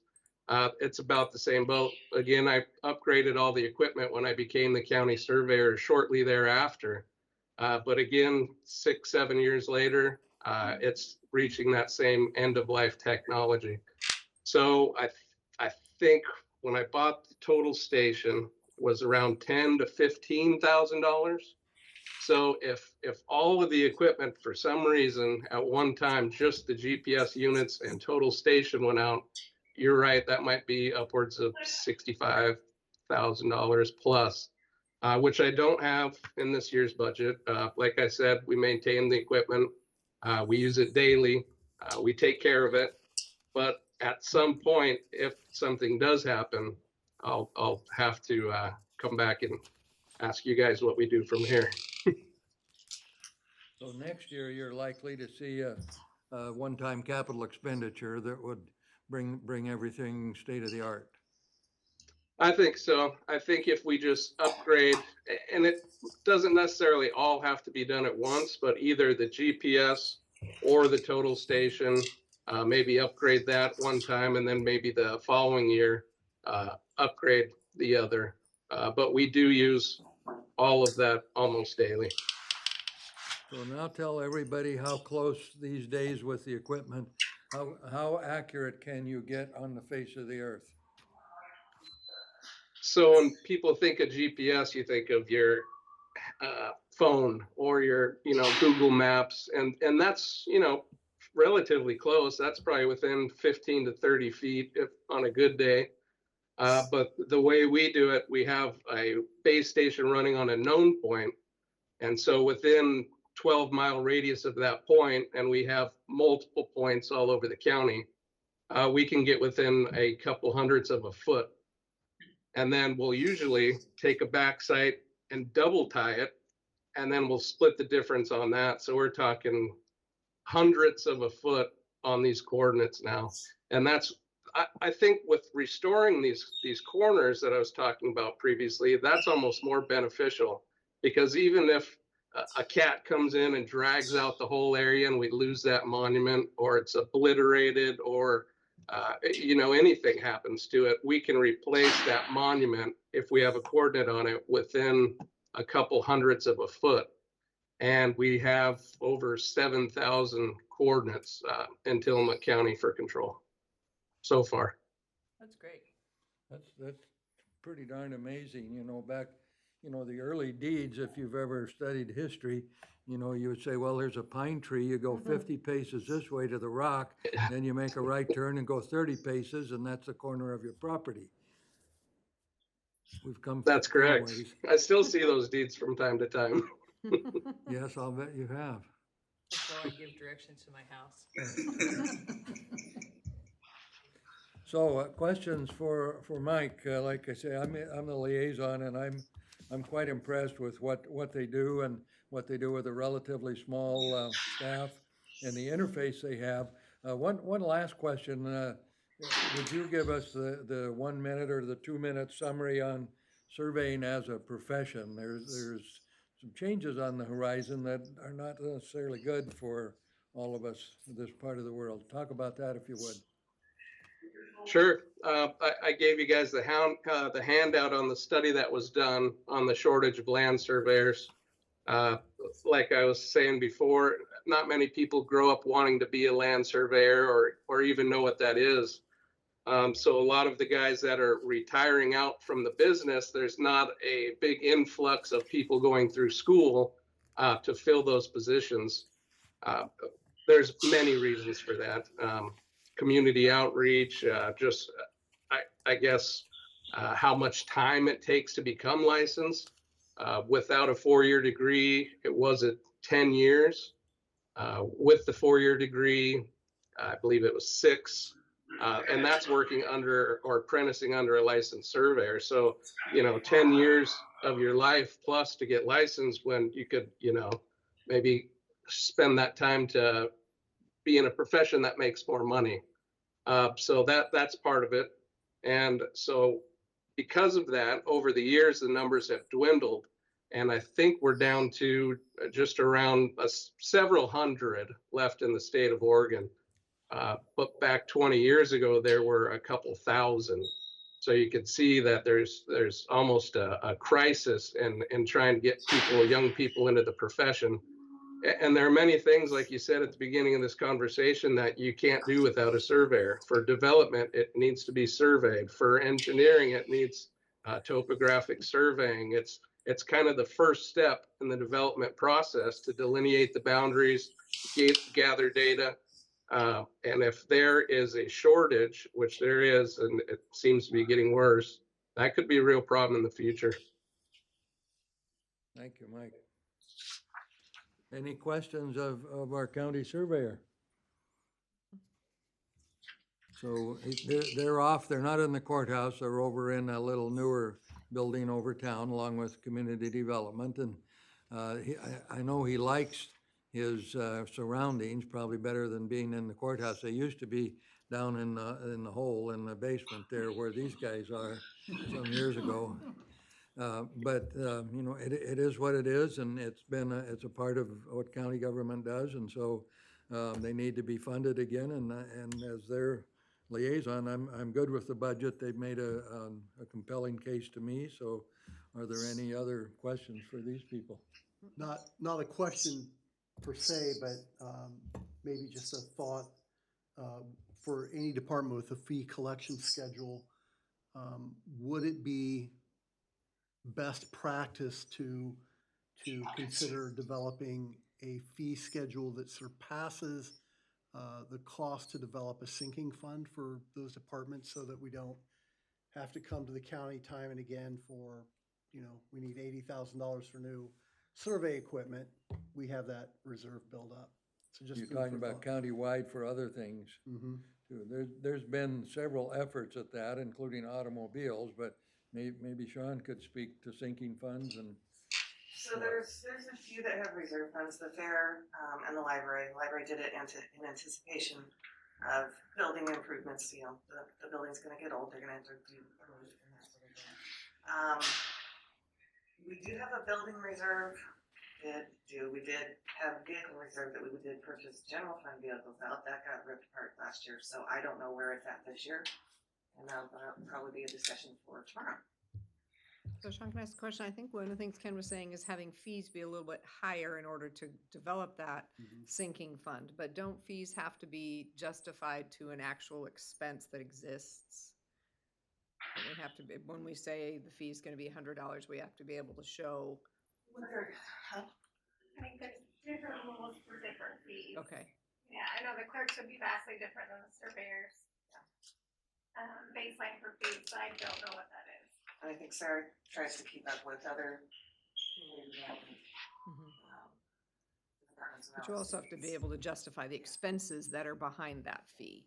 So I think that would be the trick is that allowable to have that be part of the expense that's the justification of the fee, developing a reserve? Because I'm with you. I would love to find a way to make sure that we are putting money away for the future. I think that it's very easy to not do that part. There's so much good work that needs to be done right now today, and we end up right here trying to make sure that happens until we get to that place where we're like, oops. So. Well, as we talked about yesterday, there are very few governments, as I think I pointed out, that do that create sinking funds. There's so many demands on the money, and then there are certain restrictions. For example, I'm pretty sure, and you correct me if I'm wrong, if you go and want a building permit and other fees related to building, there has to be a nexus to what it is you're going to do. You can't just say, well, yeah, you want to put your shed in, that'll be $750, and then the question is why. Yeah. And so it's not easier said than done. And that's what I was thinking. Yeah. is that you had to be able to say it takes Yes. on average 2 hours to process a Yes. building permit, staff's wages are X, so your permit is X because. So I think there's supposed to be this tie-in to fees. I mean, that's how I've understood it. But maybe that could include the expense of equipment. Yeah, I mean, can we amortize the cost of $80,000 worth of survey equipment over 10 years until the next fee schedule is published, and consider that, be very liberal in how we think about how we justify that fee. And who would call us, who would explain that to us, Sean, or help us make a decision that makes sense on that? Is that an auditor question based on the rules from the? That's Brad. Yeah, it's an auditor question to say, can we put something like that into our fees? And if there are guidelines for changing fees for parks, please let me know. All right, I think we've got it. Thank you, Mike. Thank you, And- Mike. Thank you. So let's do one All right, more, then we thanks for will your time. take a little break, but I think we can squeeze in the IS, which is Information Services, and then with that is Communications, which is our radio system, and we can talk a little bit about that, and I think maybe we'll have Rachel chip in on that too, because there's some long-term I already things. said bye. Did we? Okay. I'm done. So these two people hang out in the basement. They once in a while get out to see the light of day. But they're both, I can tell you, they're both extra class amateur radio operators, probably computer nerds. But all the stuff that you see around here, these are the guys who keep it going. You may have seen a few minutes ago, there was something went on in the back and you came in and fixed it. So, So thank you, Jeff. yeah, thanks for what you've done. So why don't you introduce yourselves like we've asked the others, maybe give the 60-second summary of your background, each of you, so that these folks can know who you are.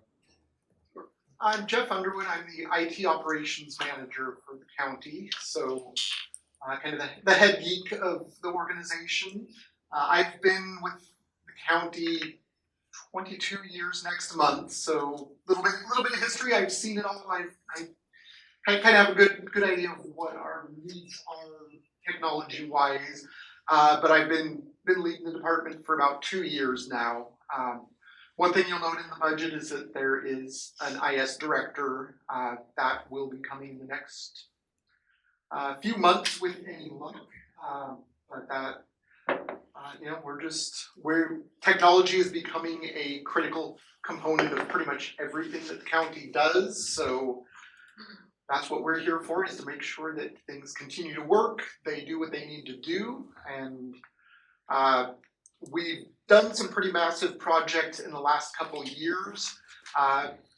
We're going to be taking a little bit of a break this year and not doing a whole lot of new things so that we can catch our breath and work on fine-tuning what we've got in place before we start looking at the next thing we need to do to keep the organization moving forward and staying modernized. Ruben? Good afternoon, I'm Ruben. I'm the newest member of the IS department. I am not as computer savvy in any way, shape, or form as Jeff. I spent the last 33 years in public safety, been around the working end of radios, like Chairman Commissioner Olson said.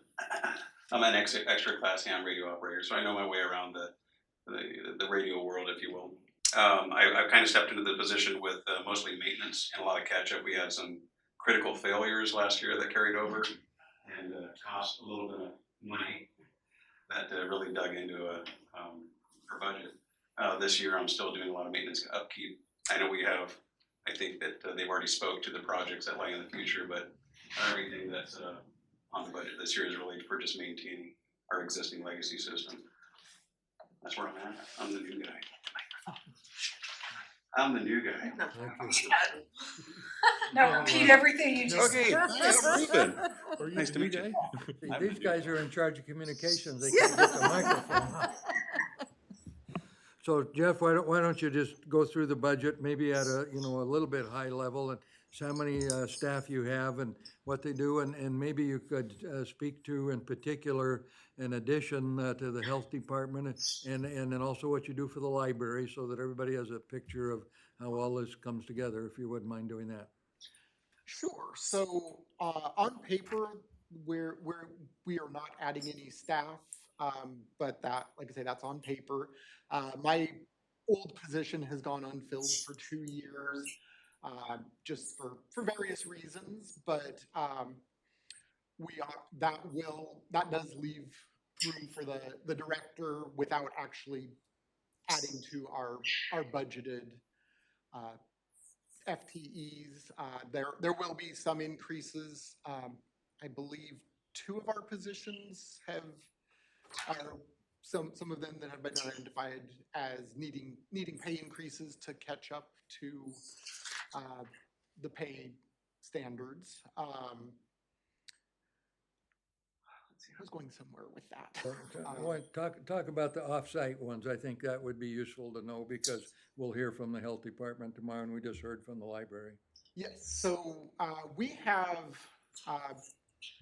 most of our staff is in the courthouse, and we service all of the organization. We do currently have a dedicated library staff who handles their needs, and they are in the process of bringing somebody on board for the health department, which is probably our biggest user of our services outside of the courthouse. So we've been feeling the pinch a little bit lately that we're not turning our tickets over as quickly as we would like. So this will go a long way towards addressing that issue.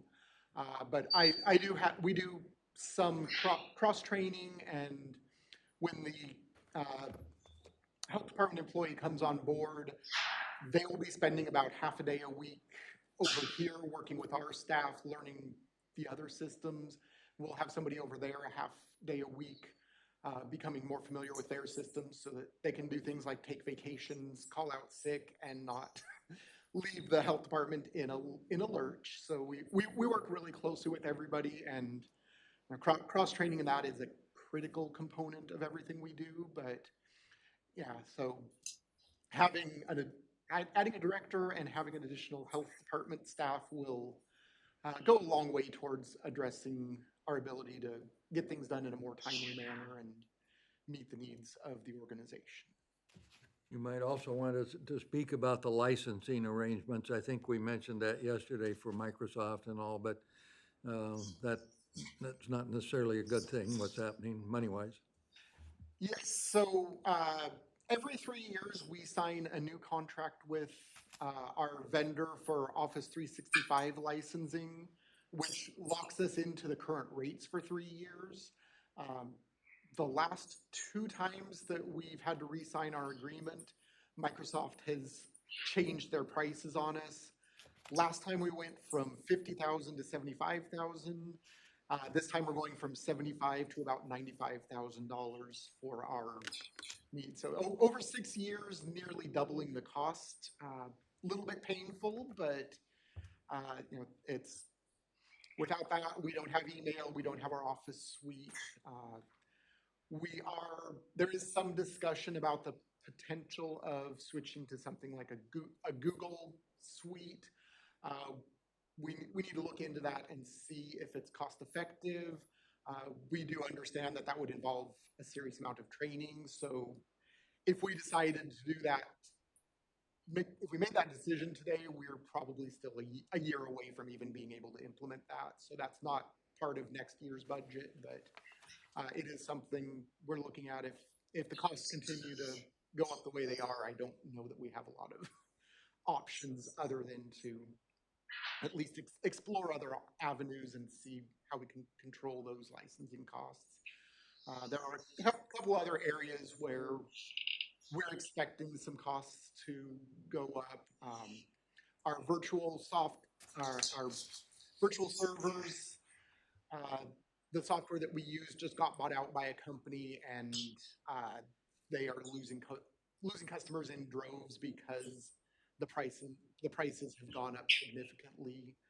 We just renewed most of it, so we haven't gotten hit, but there are some other tools that we're not using as much that may go up, but just unfortunately, the world has moved to a subscription model, and they know once they've got you in, they're going to slowly increase prices, and their competitors are doing the same thing. So it's just unfortunately, the cost of doing business goes up, but the alternative is doing these things in house, and we would need to add another staff member and additional servers, and it still comes out cheaper to use those services versus doing it in-house, and that's just the way that technology has moved in the past few years, unfortunately.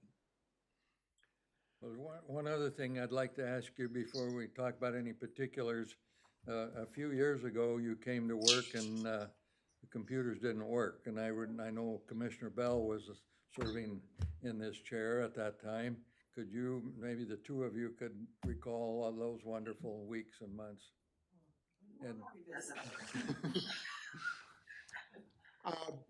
that's part of the reason for some of the security measures and other things that are going on. Go ahead, maybe all of you can enlighten all of us. I'd say several of us in this room have post-traumatic cyber attack disorder. It was very stressful. It was very, very stressful. And it was very expensive. And I would say it took weeks to resolve. The good news, the FBI was involved. There was a Russian cyber group that attacked us, and the FBI said something like, we're aware of 13 other attacks by this group just recently, and amounting to $13 million in ransom. It was really very distressing, and we had the good news that for us was that it was a ransomware attack, and we got our data back, which was essential. There were people who felt like we shouldn't pay to get our data back, but we have irreplaceable data, and we had to have it. We couldn't have recreated it. Like if you think about all the records, historical records in the clerk's office, in the survey, like historical records that we could not have recreated.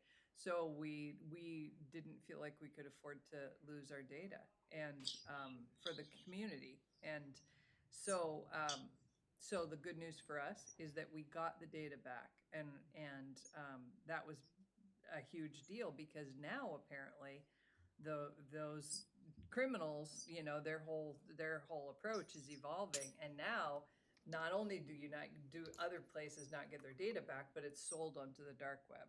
So considering what it could have been, it wasn't as bad as it could have been, but it was bad.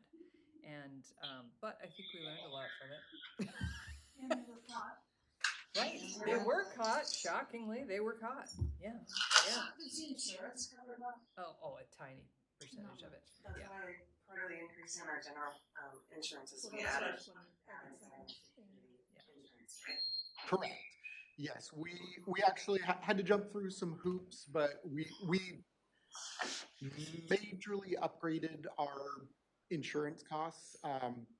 We have been advised not to discuss that information publicly, because when the bad guys know how much you have, guess what you're going to get charged when you get hit. Yeah, that's interesting. There's a way that we've never recovered financially. So I'll tell you guys this because you're our budget committee, in the sense that in that year we had budgeted for new software for the treasurer's office, and which was essential, which was much needed, which they still haven't gotten, because that money, the software treasurer money, went to pay for the cyber attack. Thank you. It was great. Nobody got paid. Nobody missed a paycheck. No vendor missed their check. We hand wrote out and signed checks for 3 weeks. 3 weeks. We used my 10-year-old laptop to communicate with like our bankers and whatnot, because we didn't have phones. We didn't have our cell phones. That shut down like every 5 minutes, but yeah.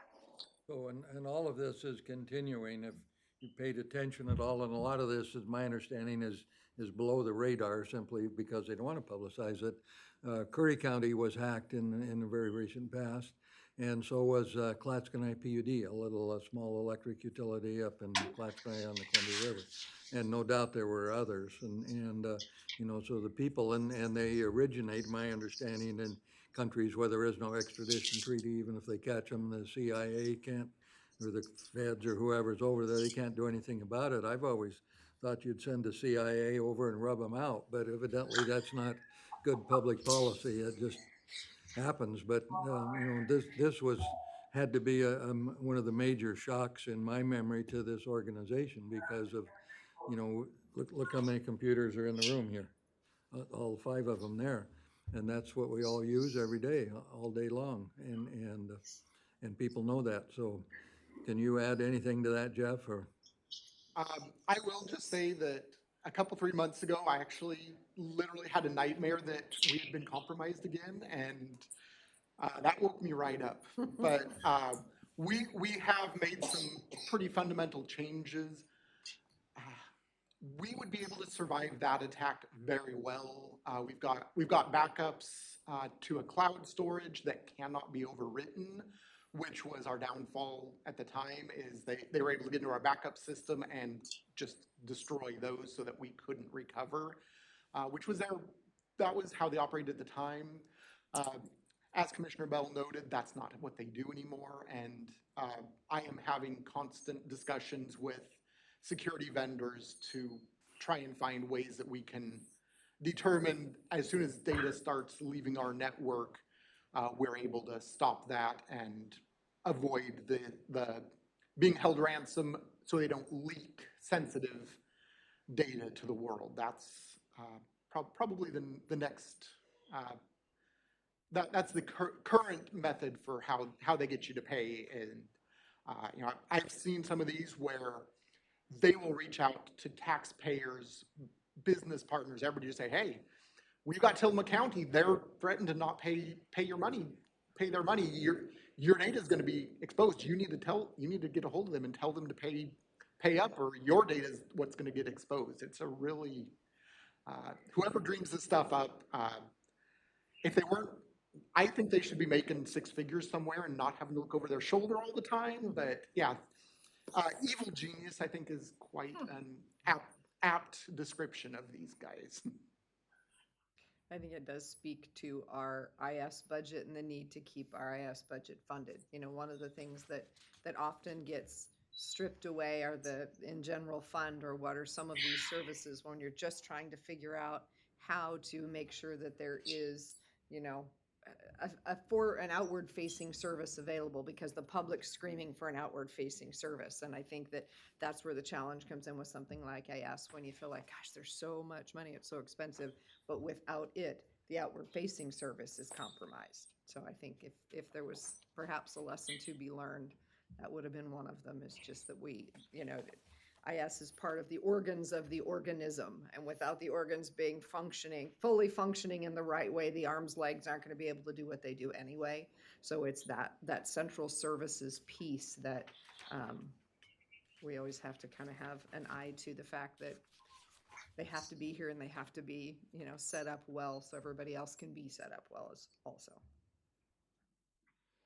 so anything else you want to mention? The material here, there is a computer reserve fund, and as he said earlier, this won't be the biggest year. There is a cycle that probably goes on 1 year too long maybe, but it is what it is, and the computers work. And I can tell you, whenever I've had an issue with my computer, and I haven't had very many, they send somebody up and they fix it and they get it going. And they, you know, I wanted a little speaker that was different, and so I sent them an email, and about an hour later I had a speaker. So I mean, their service level is good, and I don't think it was because I was a commissioner. I think they do that everywhere. So thank you for that. And then let's go ahead, Ken, and then we'll switch over to the radios, and then we're going to take a short break. Questions, the $300,000 in state grants, or in revenues, that's the Homeland Security grant? Yes, we are trying to get the security camera system in the courthouse replaced. So we've got $300,000 budgeted, and that if we don't get that grant, that project just will get punted till next year, and we'll keep trying to fund that. But yeah, it is the state Homeland Security grant that we're working with for that. As the US puts increased focus on cybersecurity and in some instances considers those acts of aggression, is there any DoD or Homeland Security funding that we could go after to maybe try to offset the cost of our increased cybersecurity? I will have to talk to our grant people about that. I'm not aware of any, but that's definitely a possibility. One of the challenges we run into is most of the grants are one-time charges. Our next step in cybersecurity is going to be what they call managed detection and response. Our staff are here 8 to 5 Monday through Friday. We know firsthand that we were hit over a long weekend. That's when they attack. So one of the things that I want us to move to is managed detection and response. Basically, you've got people out. It's a cloud service, but they are watching your network. They're doing everything. They see something bad happening, they're going to get on the phone. They're going to call us, let it talk to us. If they can't get a hold of us, they're disconnecting those computers. They're quarantining them. They are stopping the threats as they happen.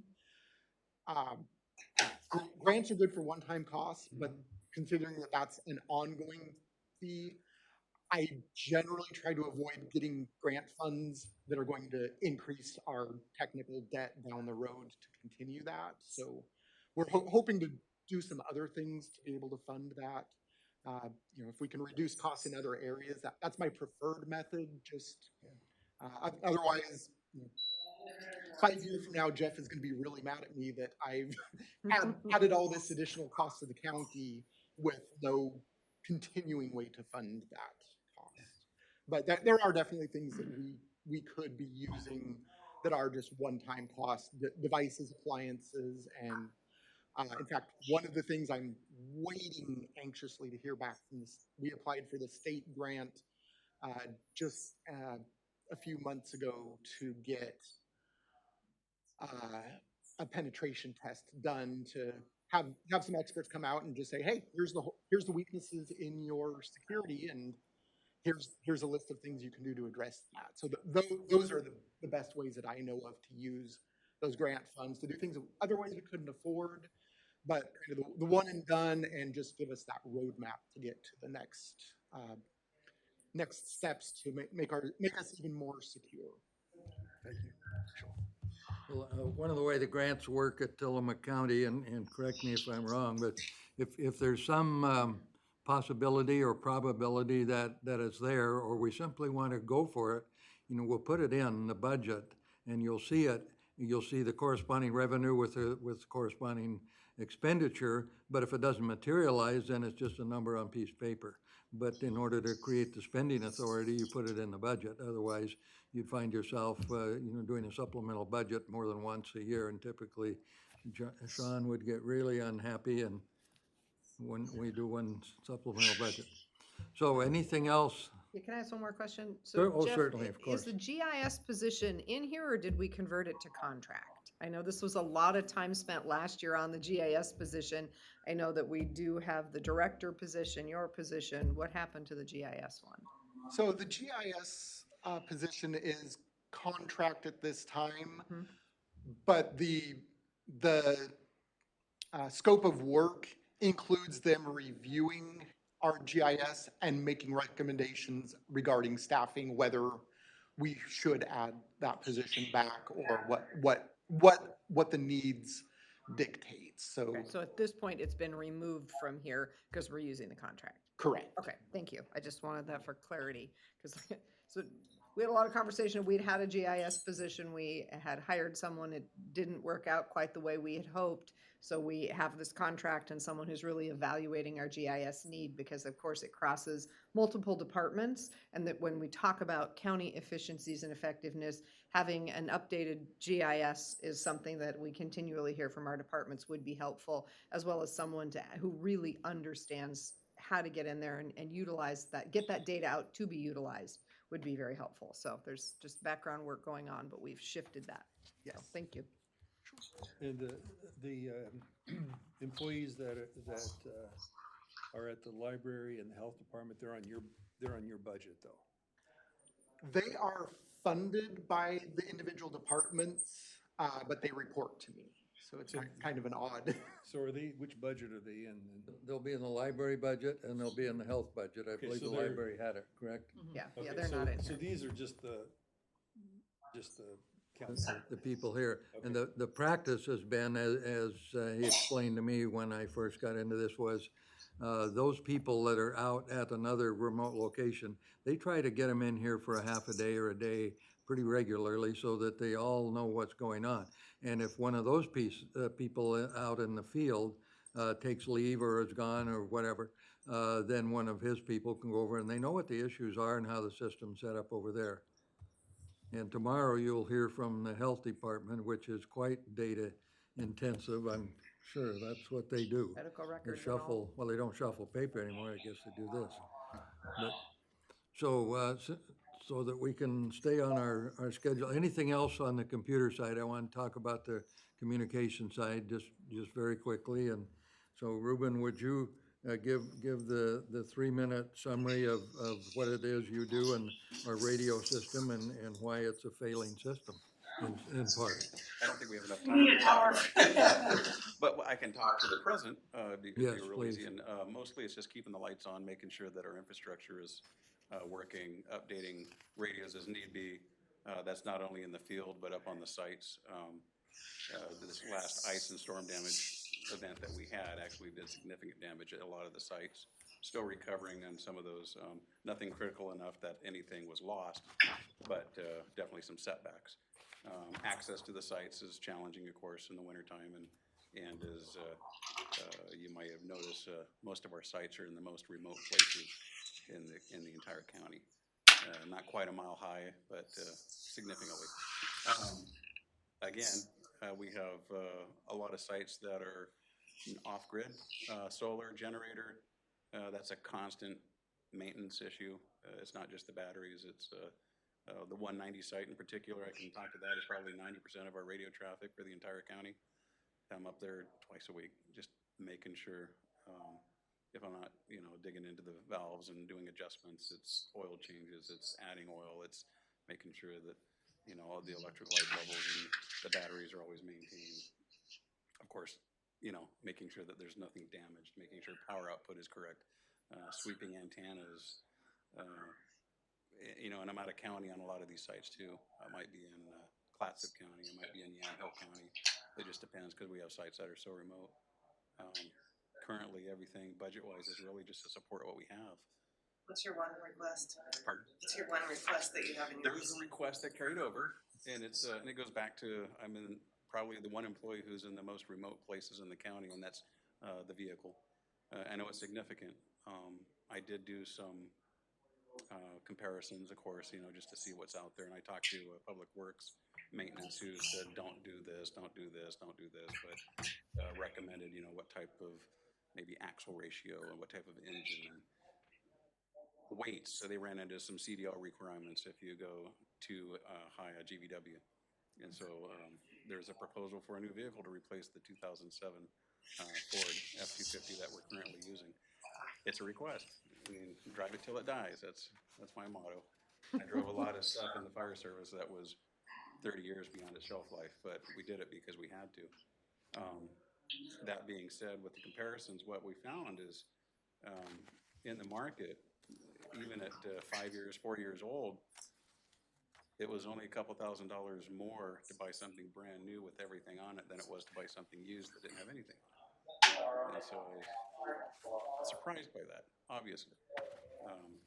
the vehicle, even though it only has 160,000 miles on it, because of its use with the sheriff's office, it probably has about 4 times the runtime hours because they sit and run for a long time. It was used as a forest deputy too. Yes, so it's had a rough life. It's got the when they rebuilt the front end, it was because it was deemed unsafe to drive.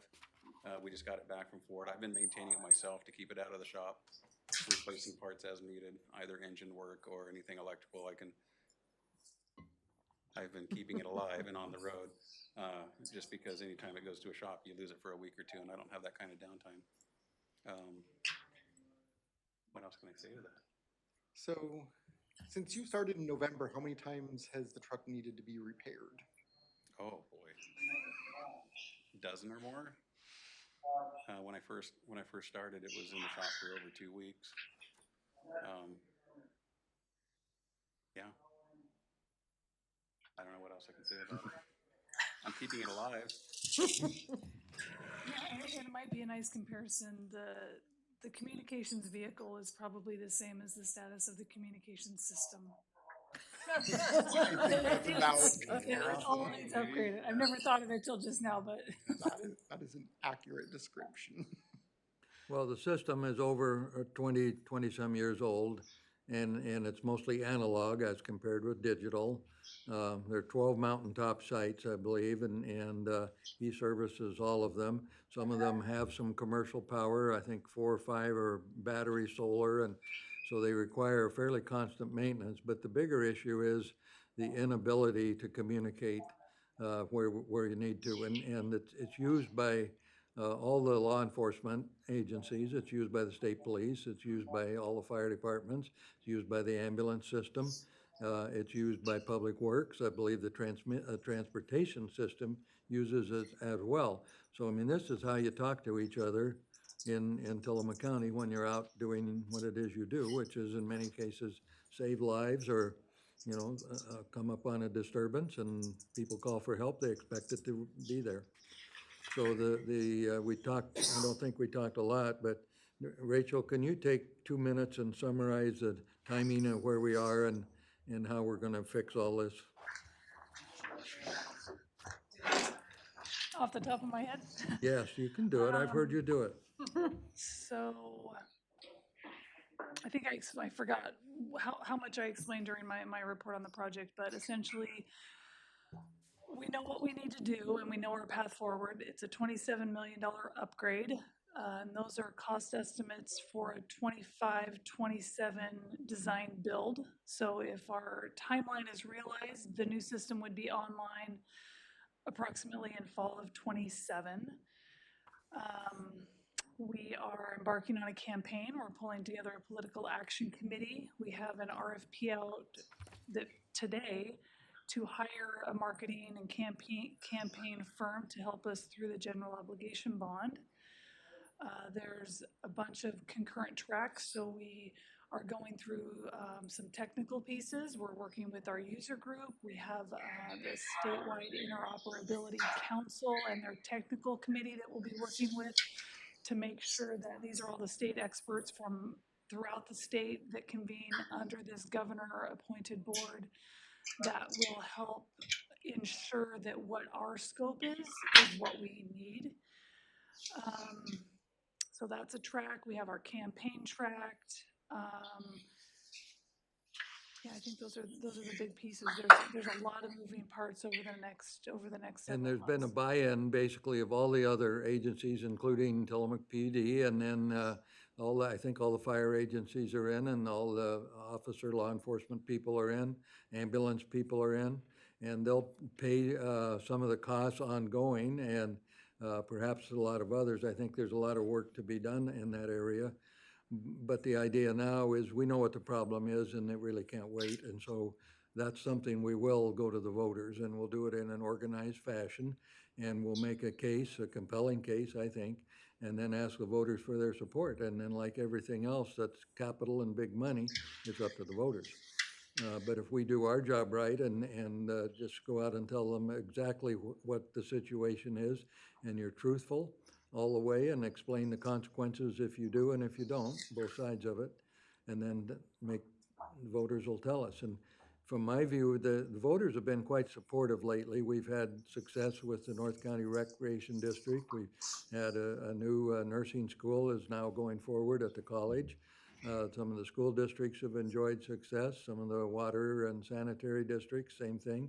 So, people do support if they see the need. And law enforcement generally is at the top end of things supported by the public.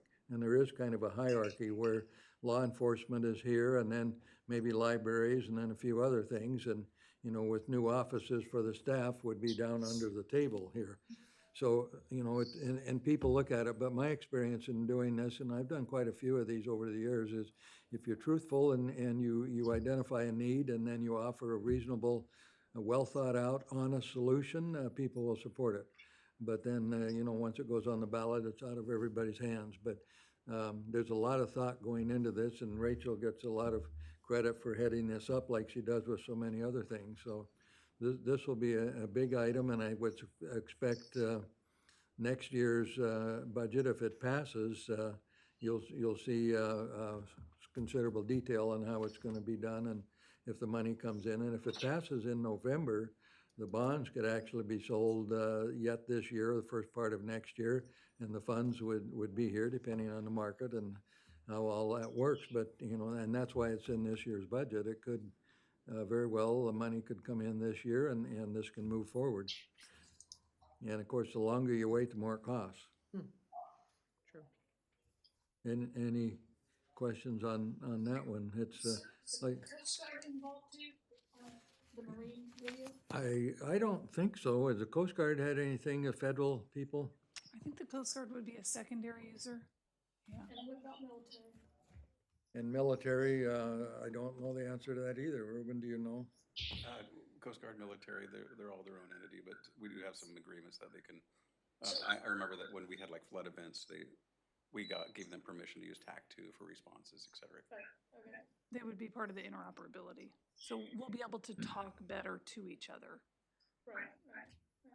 There's a lot of sharing. For example, some of these mountaintops have repeater stations for a variety of services, including commercial television out of Portland. KOIN has one on the north, Channel 6. And I think there's one other one up there, isn't there? KGW coin, and they got a brand new president, and they're very responsive. Oh, okay. Well, there you go. That's the latest. And so these mountaintops are, they're a thing to be coveted because they control a lot of what goes on in this county, whether you like it or not. And I think there's microwave relay stations, and of course there's cell towers all over the place. So, these days that's how you communicate.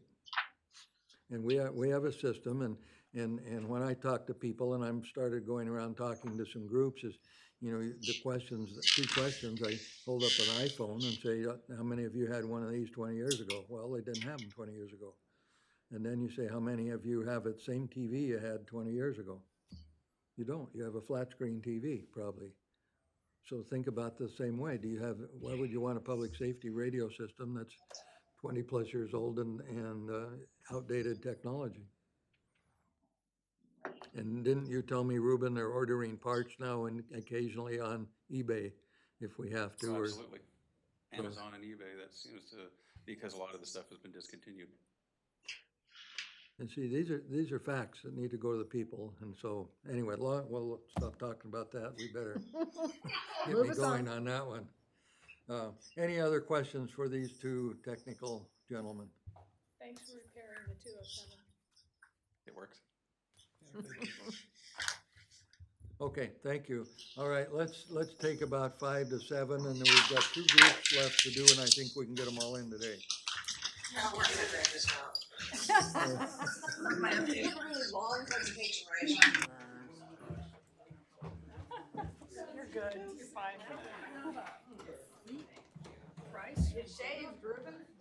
Say that again. Does the county have a fleet price from Ford? We use a lot of the state contracts, yes, and there's motor vehicle pricing and There's so many Fords on the request. yeah, and it depend. Well, I think the cops favor Ford, so we've got 2 left to go, and we may even get done on time or close to it. and tomorrow will be a long day. We'll talk about that later. So HR is up next, and I believe we have our fairly new HR director online, a lady named Jody Wilson. And so Jody, I will ask you to do as we've done with others. Would you please give us a 2-minute summary of your background and how you got here and what you do, and then we'll talk about your budget. Yes, I'm happy to, Doug. Thank you. For the rest of you that are not new budget committee members, you've heard this 100 times, so I apologize for repeating, how I ended up with Tillamook County. But I have previously worked for the city of Hillsborough, Washington County, and Metro in various management positions for those, most of those overseeing benefits, leave, compensation programs. So I have a large history or a long history of various things to oversee, and what not to do is what I like to say my experiences.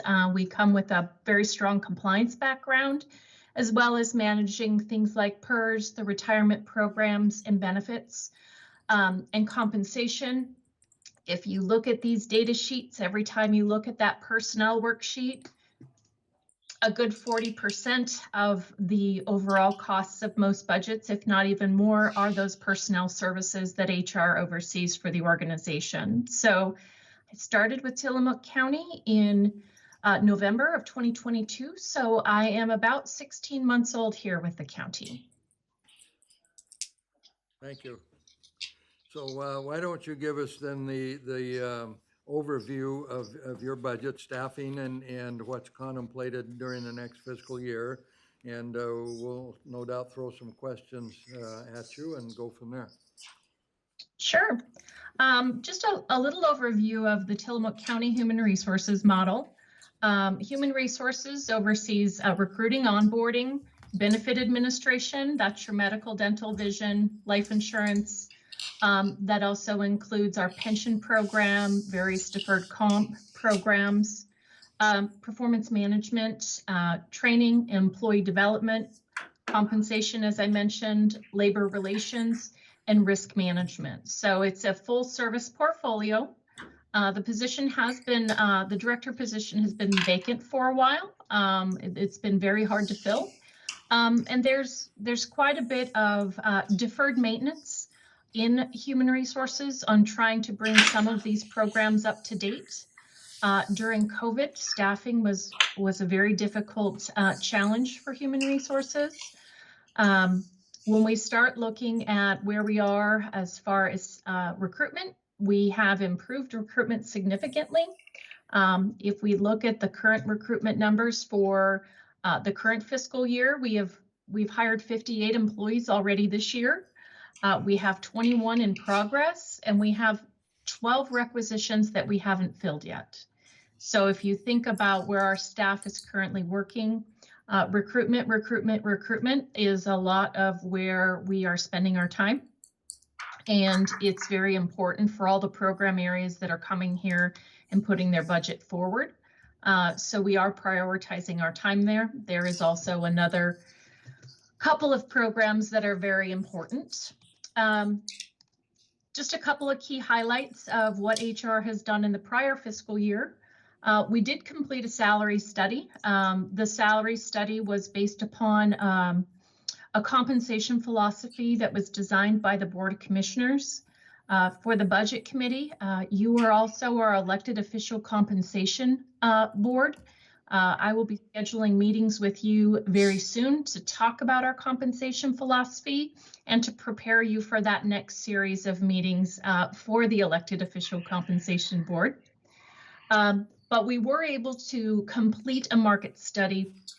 The market study identified about 22 classifications across the county that needed an increase. You've heard today about various departments where those departments had employees in those positions, and you're seeing a change in their budget.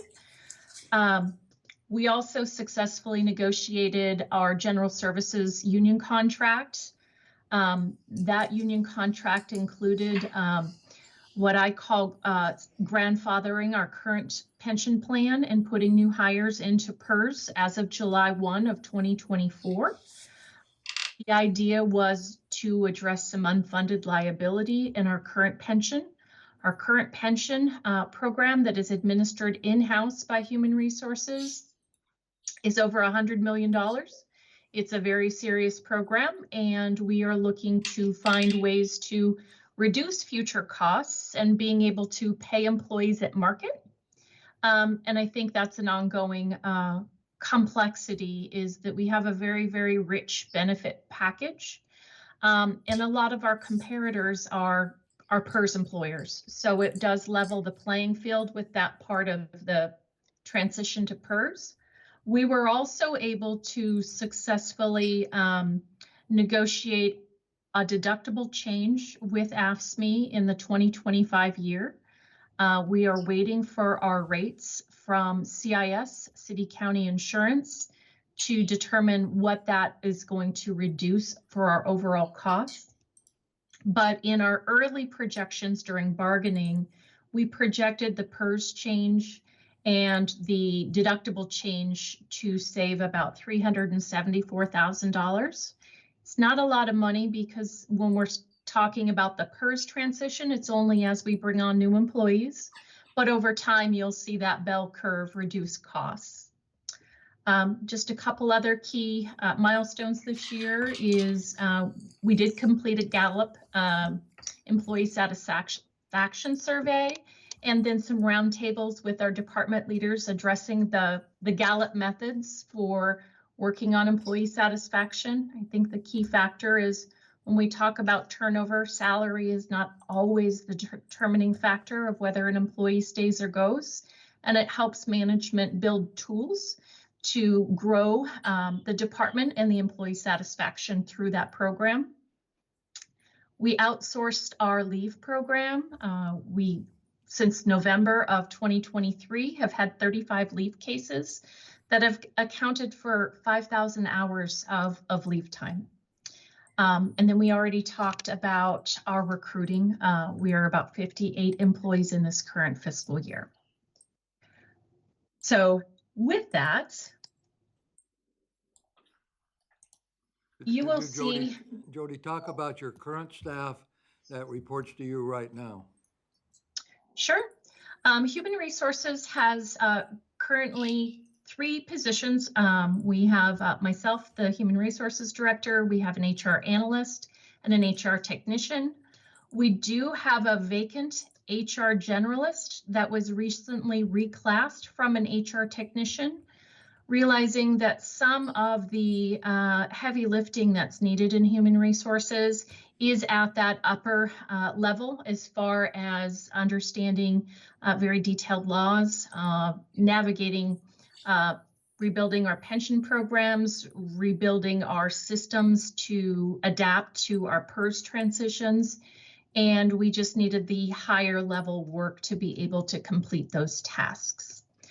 We have been utilizing a part-time employee from BBSI, Barrett Business Services, in the interim to get some investigations and some of those more complex projects moving forward, where when it's all hands on deck recruiting, we just needed to try to get some of this work completed. Doug, if you don't mind, also in the historics on our budget, you'll see in 2021, 2022, you'll see that contracted services line was pretty high. And then when you see in 2022, 23, you'll see the personal services being inverted. That accounting or reconciliation goes back to when a lot of the human resources was outsourced to a third party. So you'll see that right sizing in the personnel services from contracted services. Other than the reclass for the position, the 2 major asks that we have in our budget is a contract services. It's a one-time contract request to utilize Troop or any other provider. Would complete a market study similar to what we have just completed in Human Resources. And also a small contract to complete an equal opportunity plan, or what some may refer it to as an affirmative action plan. A lot of our grants do require that for compliance purposes. The affirmative action grant is about $3,500. The majority of that $6,900 is for the troop contract. We are currently working with the Board of Commissioners for consideration for a separate contract with compensation. The current contract that we're working with the Board of Commissioners on, and it's not approved, we're still in our learning phases of that contract, is looking at our current job descriptions and making sure that they are clearly defined and that they're representing the work that we do. You'll hear that a lot of work has changed over the past 5 years, and some of our current classifications are even older than that. So making sure that we're recognizing the work that everyone is doing and to be able to write current job descriptions. So there's 2 separate projects there. So if we talk about compensation projects, there's 2 separate phases.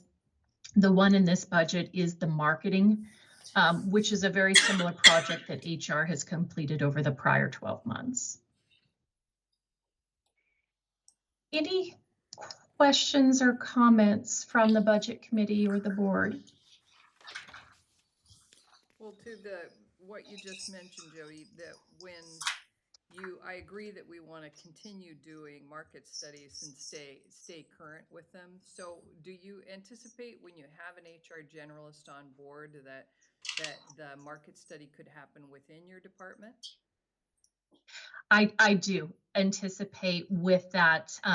We were able to complete the last market study with current staff. If we had to determine which project of the 2 phases went forward, the heavy lifting is doing the job analysis and rewriting the job descriptions. That is the more complex and detailed work that we don't have staff on board that can do. Thank you. Not that it's part of this budget, I'm just curious, what's the present unfunded pension liability?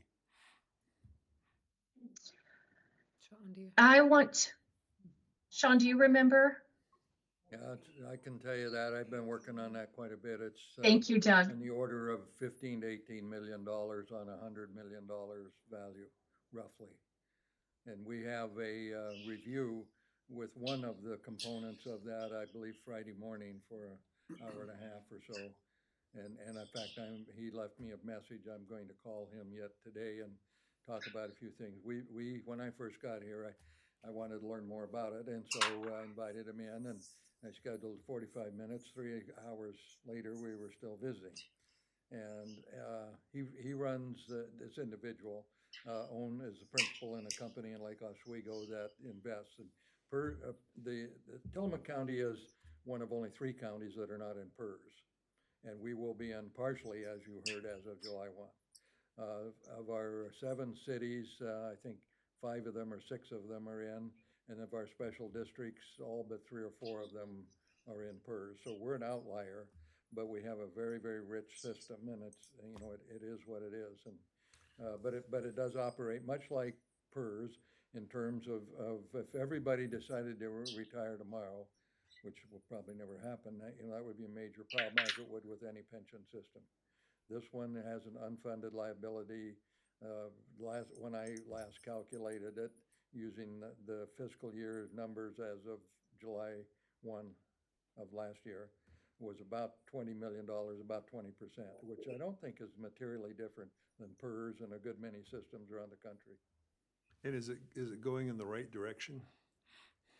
That's a good question. Depends on the market year. Yeah. So in the years that I've been just here, in general, is there a trend? it's been bouncing between 20 and 30% of unfunded liability in the time that I've been here. What we do see is we work with our actuary, and of course they tell us, how much to put in. Right now we are putting in 35.8 cents per dollar, and in the time that I've been here, that's only been increasing. So from my perspective, it's been going in the wrong direction. When we have had extra revenue, so those good timber years that we've talked about, when we walked away and had a little bit more, Sean would make a one-time payment into that to try to play catch up, if you will. There was a period of time, and you can go back and look in the actuarial report when we were fully funded, and then you can just watch how it's lost ground over time. We are better than a tier 1 PERS program. So it's just not sustainable for us at 35.8 cents per dollar on the dollar. The actuary is Millman, which is the actuary for probably 75% of the larger systems in America.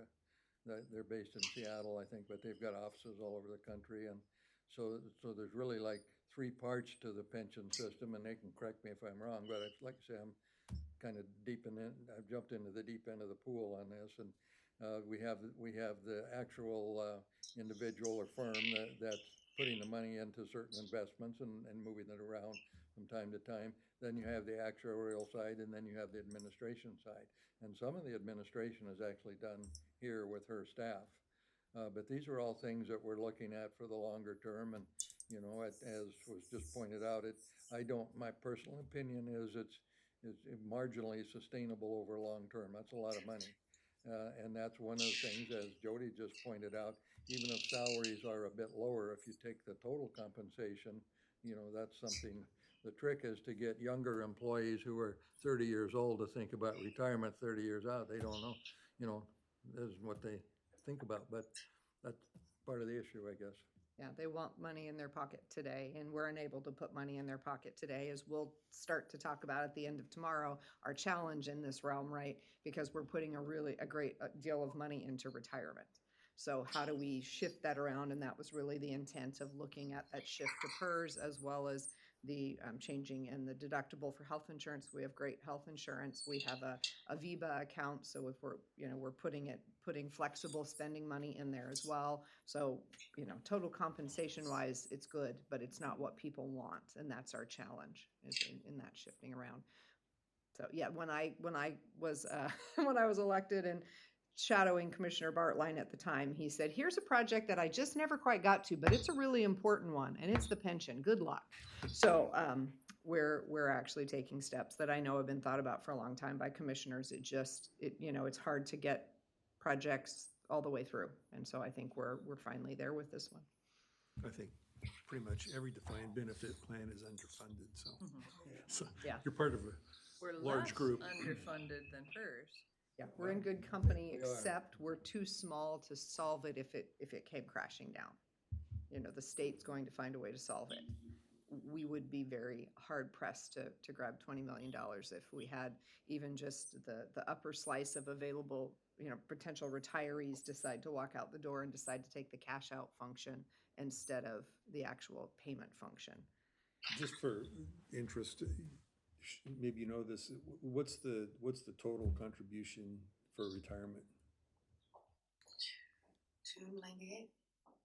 I think it's about 5.5, 6 million. Am I way off on that? You have your MIP open. Not yet, but I will. Oh, yes, I do. See how much we- Are we going last year? Yeah. Sure.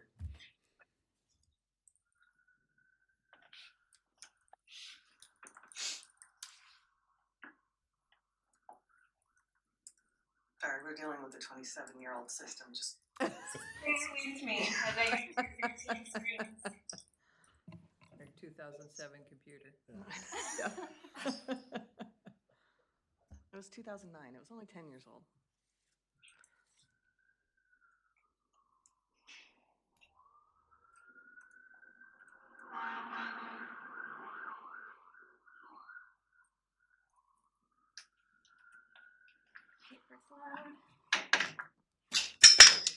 So last year, yeah, we paid $5,985,000.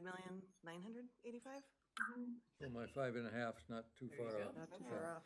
As I said, I've been looking at this, and I have no particular background, except I've been around this in my minor, finance actually is what I did, and a lot of finance stuff, and so I at least know how to read this stuff and talk about it, and when I began to look at this system in depth, that I could see some inequities and things that probably are out of line with what's going on in the real world, and part of why this is beginning to change, and it's been underway for quite some time before I came on board. And Jody, the lady on the screen, is in the process of preparing at least a draft RFP where we might want to consider bringing some of these services under one umbrella, or otherwise, take a look at it and see what the market has to say. Is my understanding is the current advisor or the individual who's actually investing the money has been under contract for 20-some years. And by all accounts, he's very competent, well regarded, but sometimes you need to talk to others in the market because the market's changed. And, he may well end up with exactly what he's doing now, and the system may stay exactly as it is. But I know there are other options out there, and so that's kind of what I'm pushing for, is that we take a It's always good to broader look anyway, yeah. I'm sorry? It's always good to look around. It is, yeah. thank you, yes, I agree.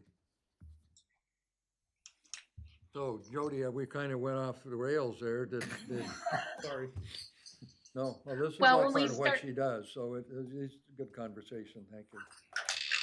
Well, and I appreciate the conversation and the care that the board has taken regarding these processes, because when I landed, there were a number of these projects already underway. And so I was able to pick up where we started and to continue moving forward. That's how we were able to land the market study. That's how we were able to continue to work with our bargaining units and our non-rep employees about addressing the retirement plan. These are really expensive costs for the county. And, we talk about buildings and infrastructure, but, paying our people and providing benefits are one of the greatest costs to the county. And if we're not taking great care and keeping a lot of eyes on this to make sure that we're transparent and thoughtful, it's going to get away from us. And so it's the care and feeding, I think, that HR is trying to support the board on with these benefits, and to make sure that we're helping employees understand what they have, and that we're being thoughtful stewards of the funds we're spending on them. So we do have 4 positions, including our current staff. We will be putting the one vacancy out to recruit here very shortly. And again, the only new asks we have, other than that position that was recently reclassed, is the market study and the small charge for the affirmative action plan and in contracted services for next year. Jody, could you take just a minute and talk about the 2 unions, not in very general terms, who they are, and make sure that everybody in the room knows something about the 2 unions and when their contracts expire and so on. Sure. AFSCME is our general services unit. It does cover public works as well as our office, our health and human services, some of our administrative medical staff. We have our non-rep group. We have our elected officials, as well as our Teamster contract. Teamsters covers our deputies. That includes the jail, our patrol, and probation and parole. There are also a few other administrative positions within that Teamsters unit, but primarily it is our deputies in one of the 3 divisions. Thank you. Any questions on Jody on the unions? The one contract has just been renewed, and I believe the Teamsters is yet to be handled this spring. Am I correct on that? Yeah, AFSCME's contract just renewed, but it's kind of like budget season. We do have a new contract that will begin July 1 of 2025. So it's not so far out. We are getting ready to start bargaining with Teamsters. We hope to be able to come to an agreement by the end of June. And work through that contract with Teamsters. They've been very cooperative, both unions, and we have great relationships. So I'm very optimistic on these processes, but you never know. It really does come down to economics. Who all sits at the bargaining table? There's Sean, the money person, usually HR, and usually there is a group of management. So we're about ready to start Teamsters. So the sheriff and the undersheriff will participate with Sean and I for Teamsters. When we were working with AFSCME, we've got a lot more departments that represent AFSCME. So it was myself, Sean, we had our public works director, we had an accounting manager for HHS, and our library director, I believe, representing us for our bargaining for AFSCME. And then we have a labor attorney that we also have at the table. One of the things that we've done in the last 2 years that Jody's touched on is trying to get employees as close to market as we can. This has been the compensation philosophy she mentioned, and I think one of the things that will make this conversation even more challenging this year is that we have committed to properly compensating our employees. During COVID, we gave a 5% increase to our employees. We did it we were not in bargaining at the time, but we could see what was happening in the world, and we gave a 5% across the county to all employees. So then when we went into bargaining with AFSCME, we weren't as far behind as we otherwise would potentially have been, which probably made that negotiation a little bit easier. But we also did the total compensation study that we talked about, and we did move classifications, as Jody talked about, in AFSCME to a market space, and our compensation philosophy will continue to move forward into this next bargaining. That is our philosophy.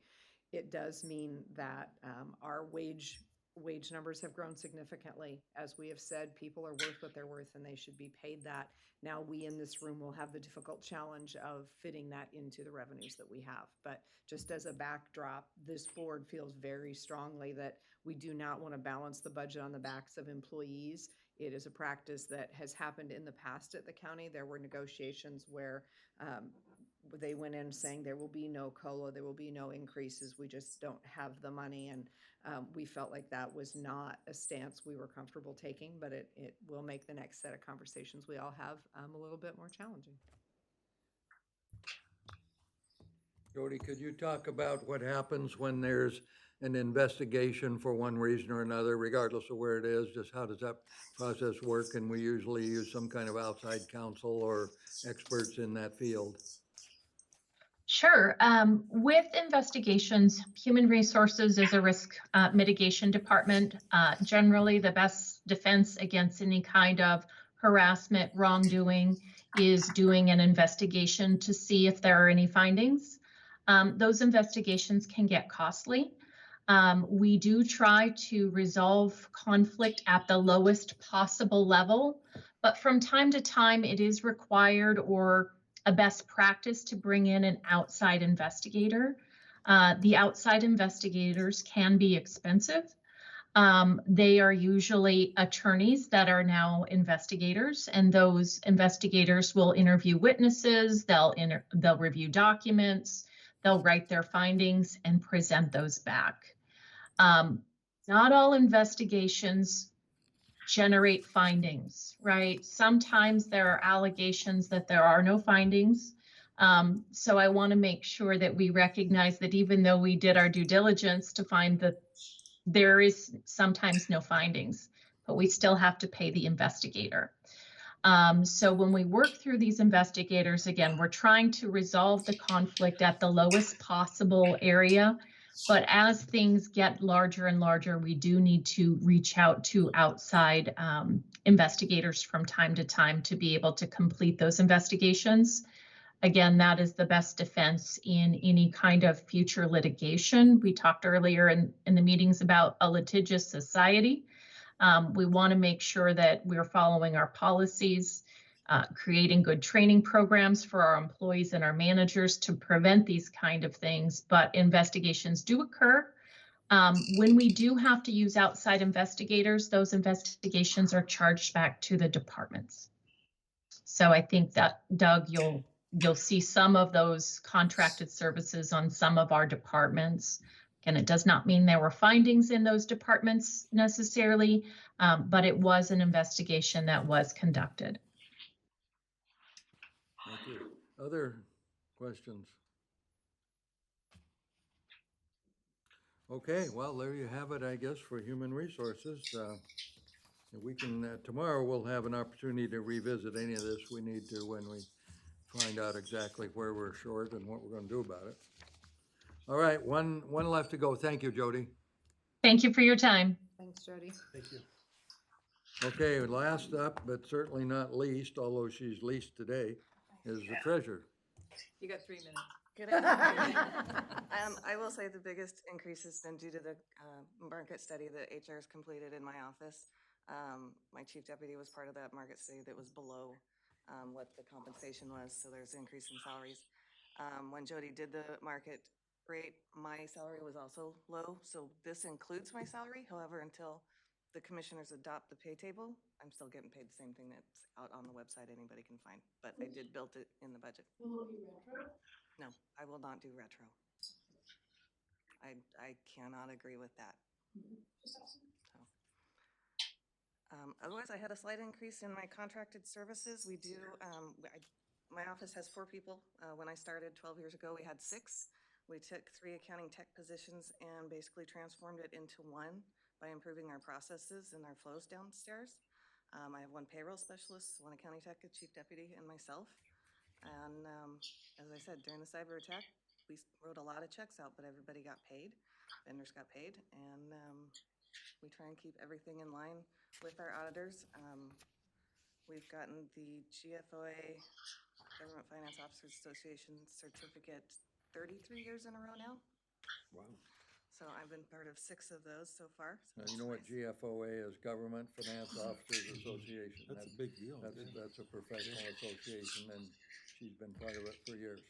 We did. We have our audits are scheduled already this year, end of July, and then at the end of August, they come down for a solid week of field work, actually coming in and out of our office, asking us all sorts of questions, reviewing everybody's expenditures, vouchers, all the fun stuff, the grants especially federal, when we receive federal funds, FEMA. We've had a lot more to do with construction in progress that they've been tracking lately. Otherwise, I just try and keep the wheels on. If there's any specific questions you have, Almost should make 3 minutes. I was just kidding, John. I've got 30 seconds to ask a question. So I see here you said in your narrative somewhere that you're obtaining quotes for new software that you talked about you had to give up when. So actually that is for, we currently use MaxCars, which compiles our cost allocation for indirect cost allocation to other departments. They have ceased service, so I have 1 master key I can use, and it's still usable, but if it breaks or if I need help, that is gone. Okay. And so I'm getting some feelers out to see who else has a cost allocation software plan. So you're not talking about the overall accounting? No. But I'll know that by May. I'm imagining it's not gonna be the $2,500 a bucks. Okay. $2,500 a year I've been paying. I imagine it's going to be more than that. So when are you gonna come ask us for money for your new accounting program? How much was that the last time it was in before things went the wrong way?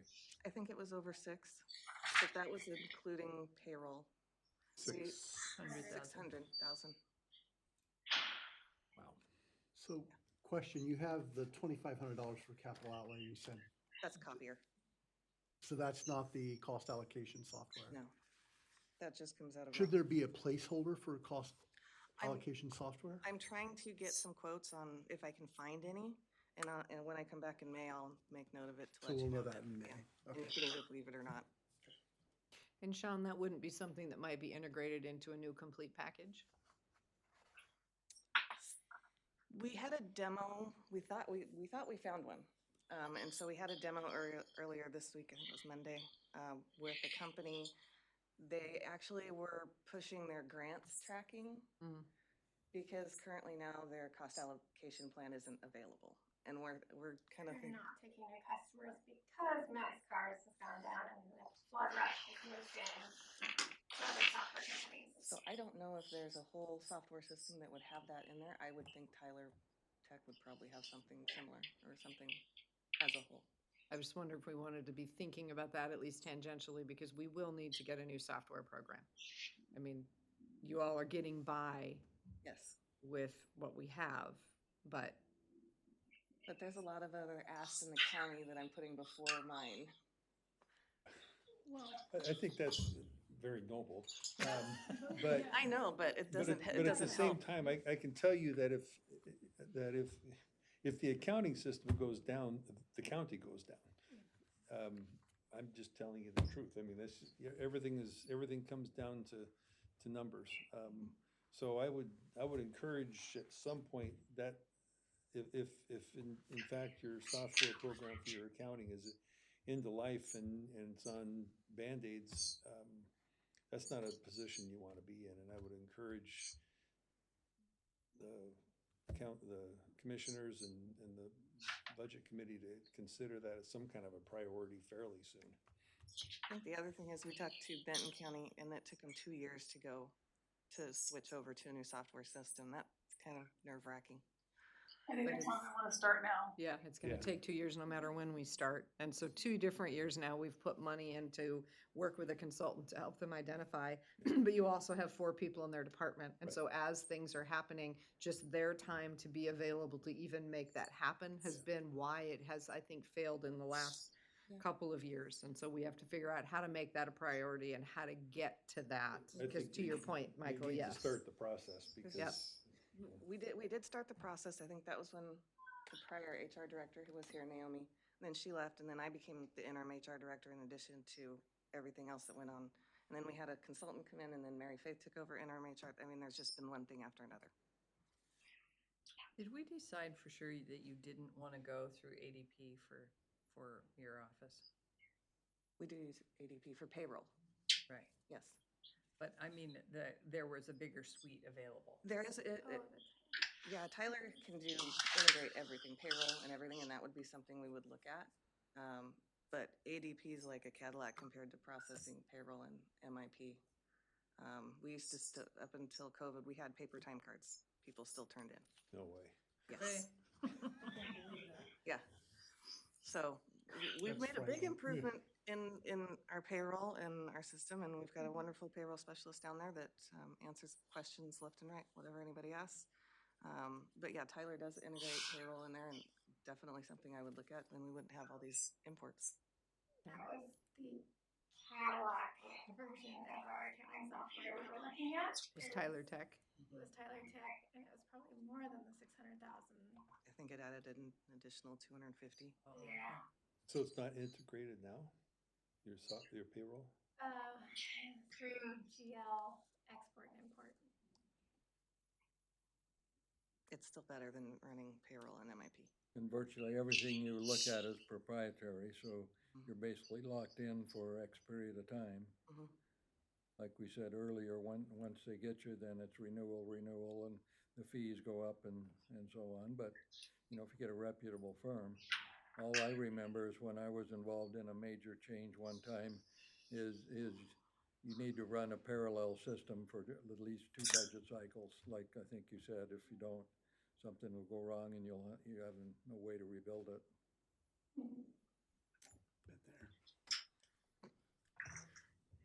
So that's our treasurer, and again, they do an awful lot of stuff. Well, one thing, would you speak to what you do for the other special districts? Because it's not just what goes on in the county, there's other money that passes through your office.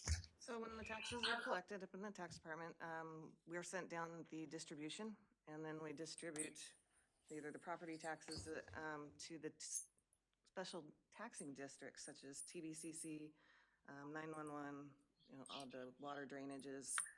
Those are sent out monthly if we have a tax distribution.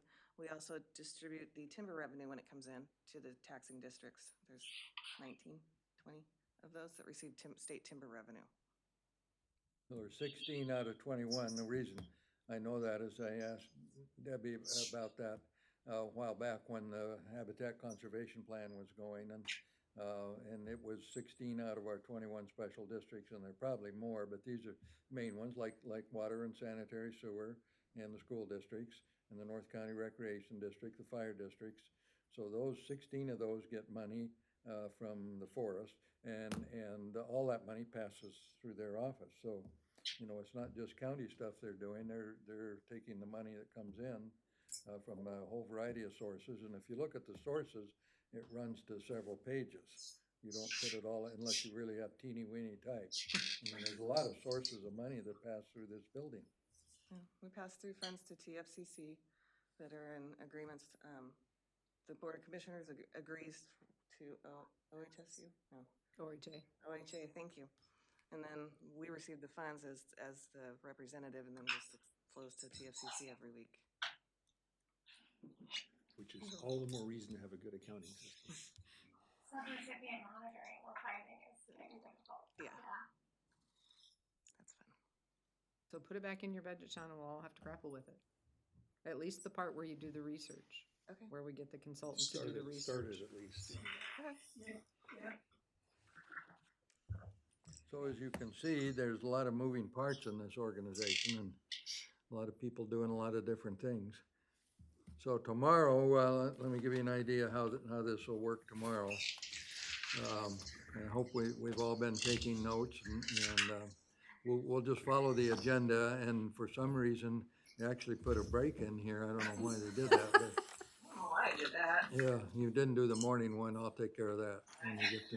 That's fine. But, so we have a couple of outside agencies and some of the bigger ones, the two that will really get you thinking is the sheriff, and it's the largest impact on the general fund, and they do a lot of things that you'll hear about.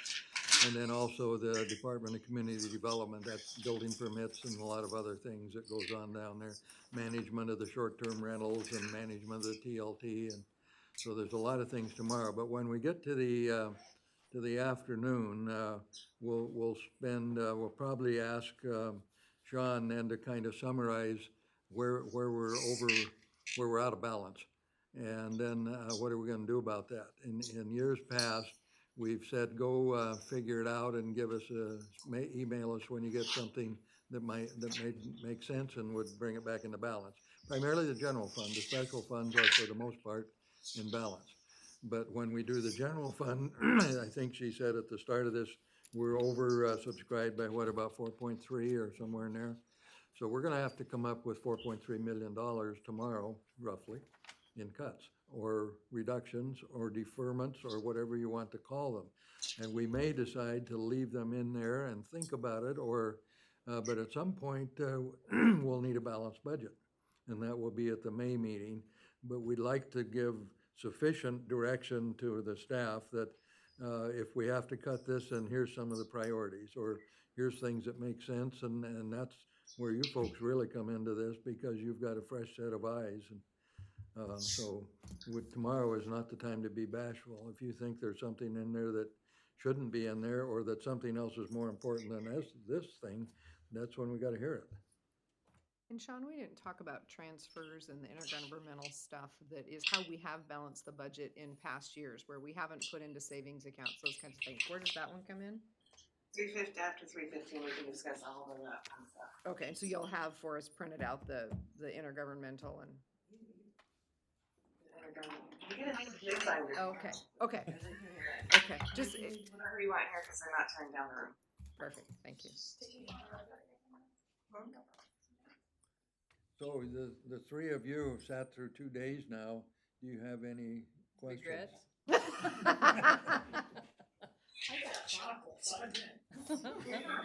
see you got one nice bar there. So is this beginning to make sense at all? Yeah, it's just gonna be interesting to, I mean, it's been all informational at this point. It's gonna be, when the hatchet comes out, it'll be interesting. Yeah.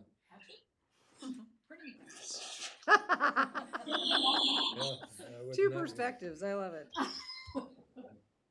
Well, the problem is, and I mean, you all know this, when you look at this, you're talking about real people and real services. This is not just academic exercise. This is people on the ground doing stuff for where we live, and it can get pretty tough.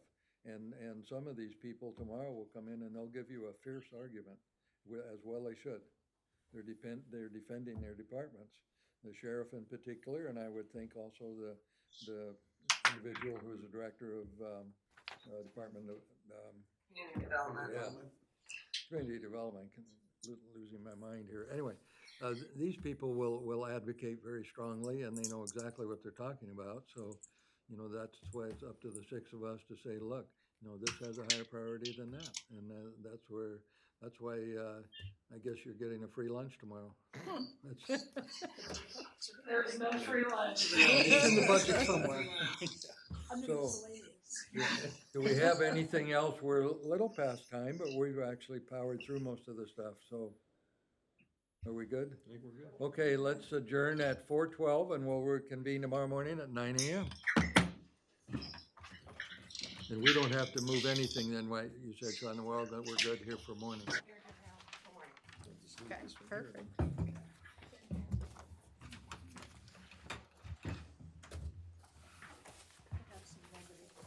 Yeah.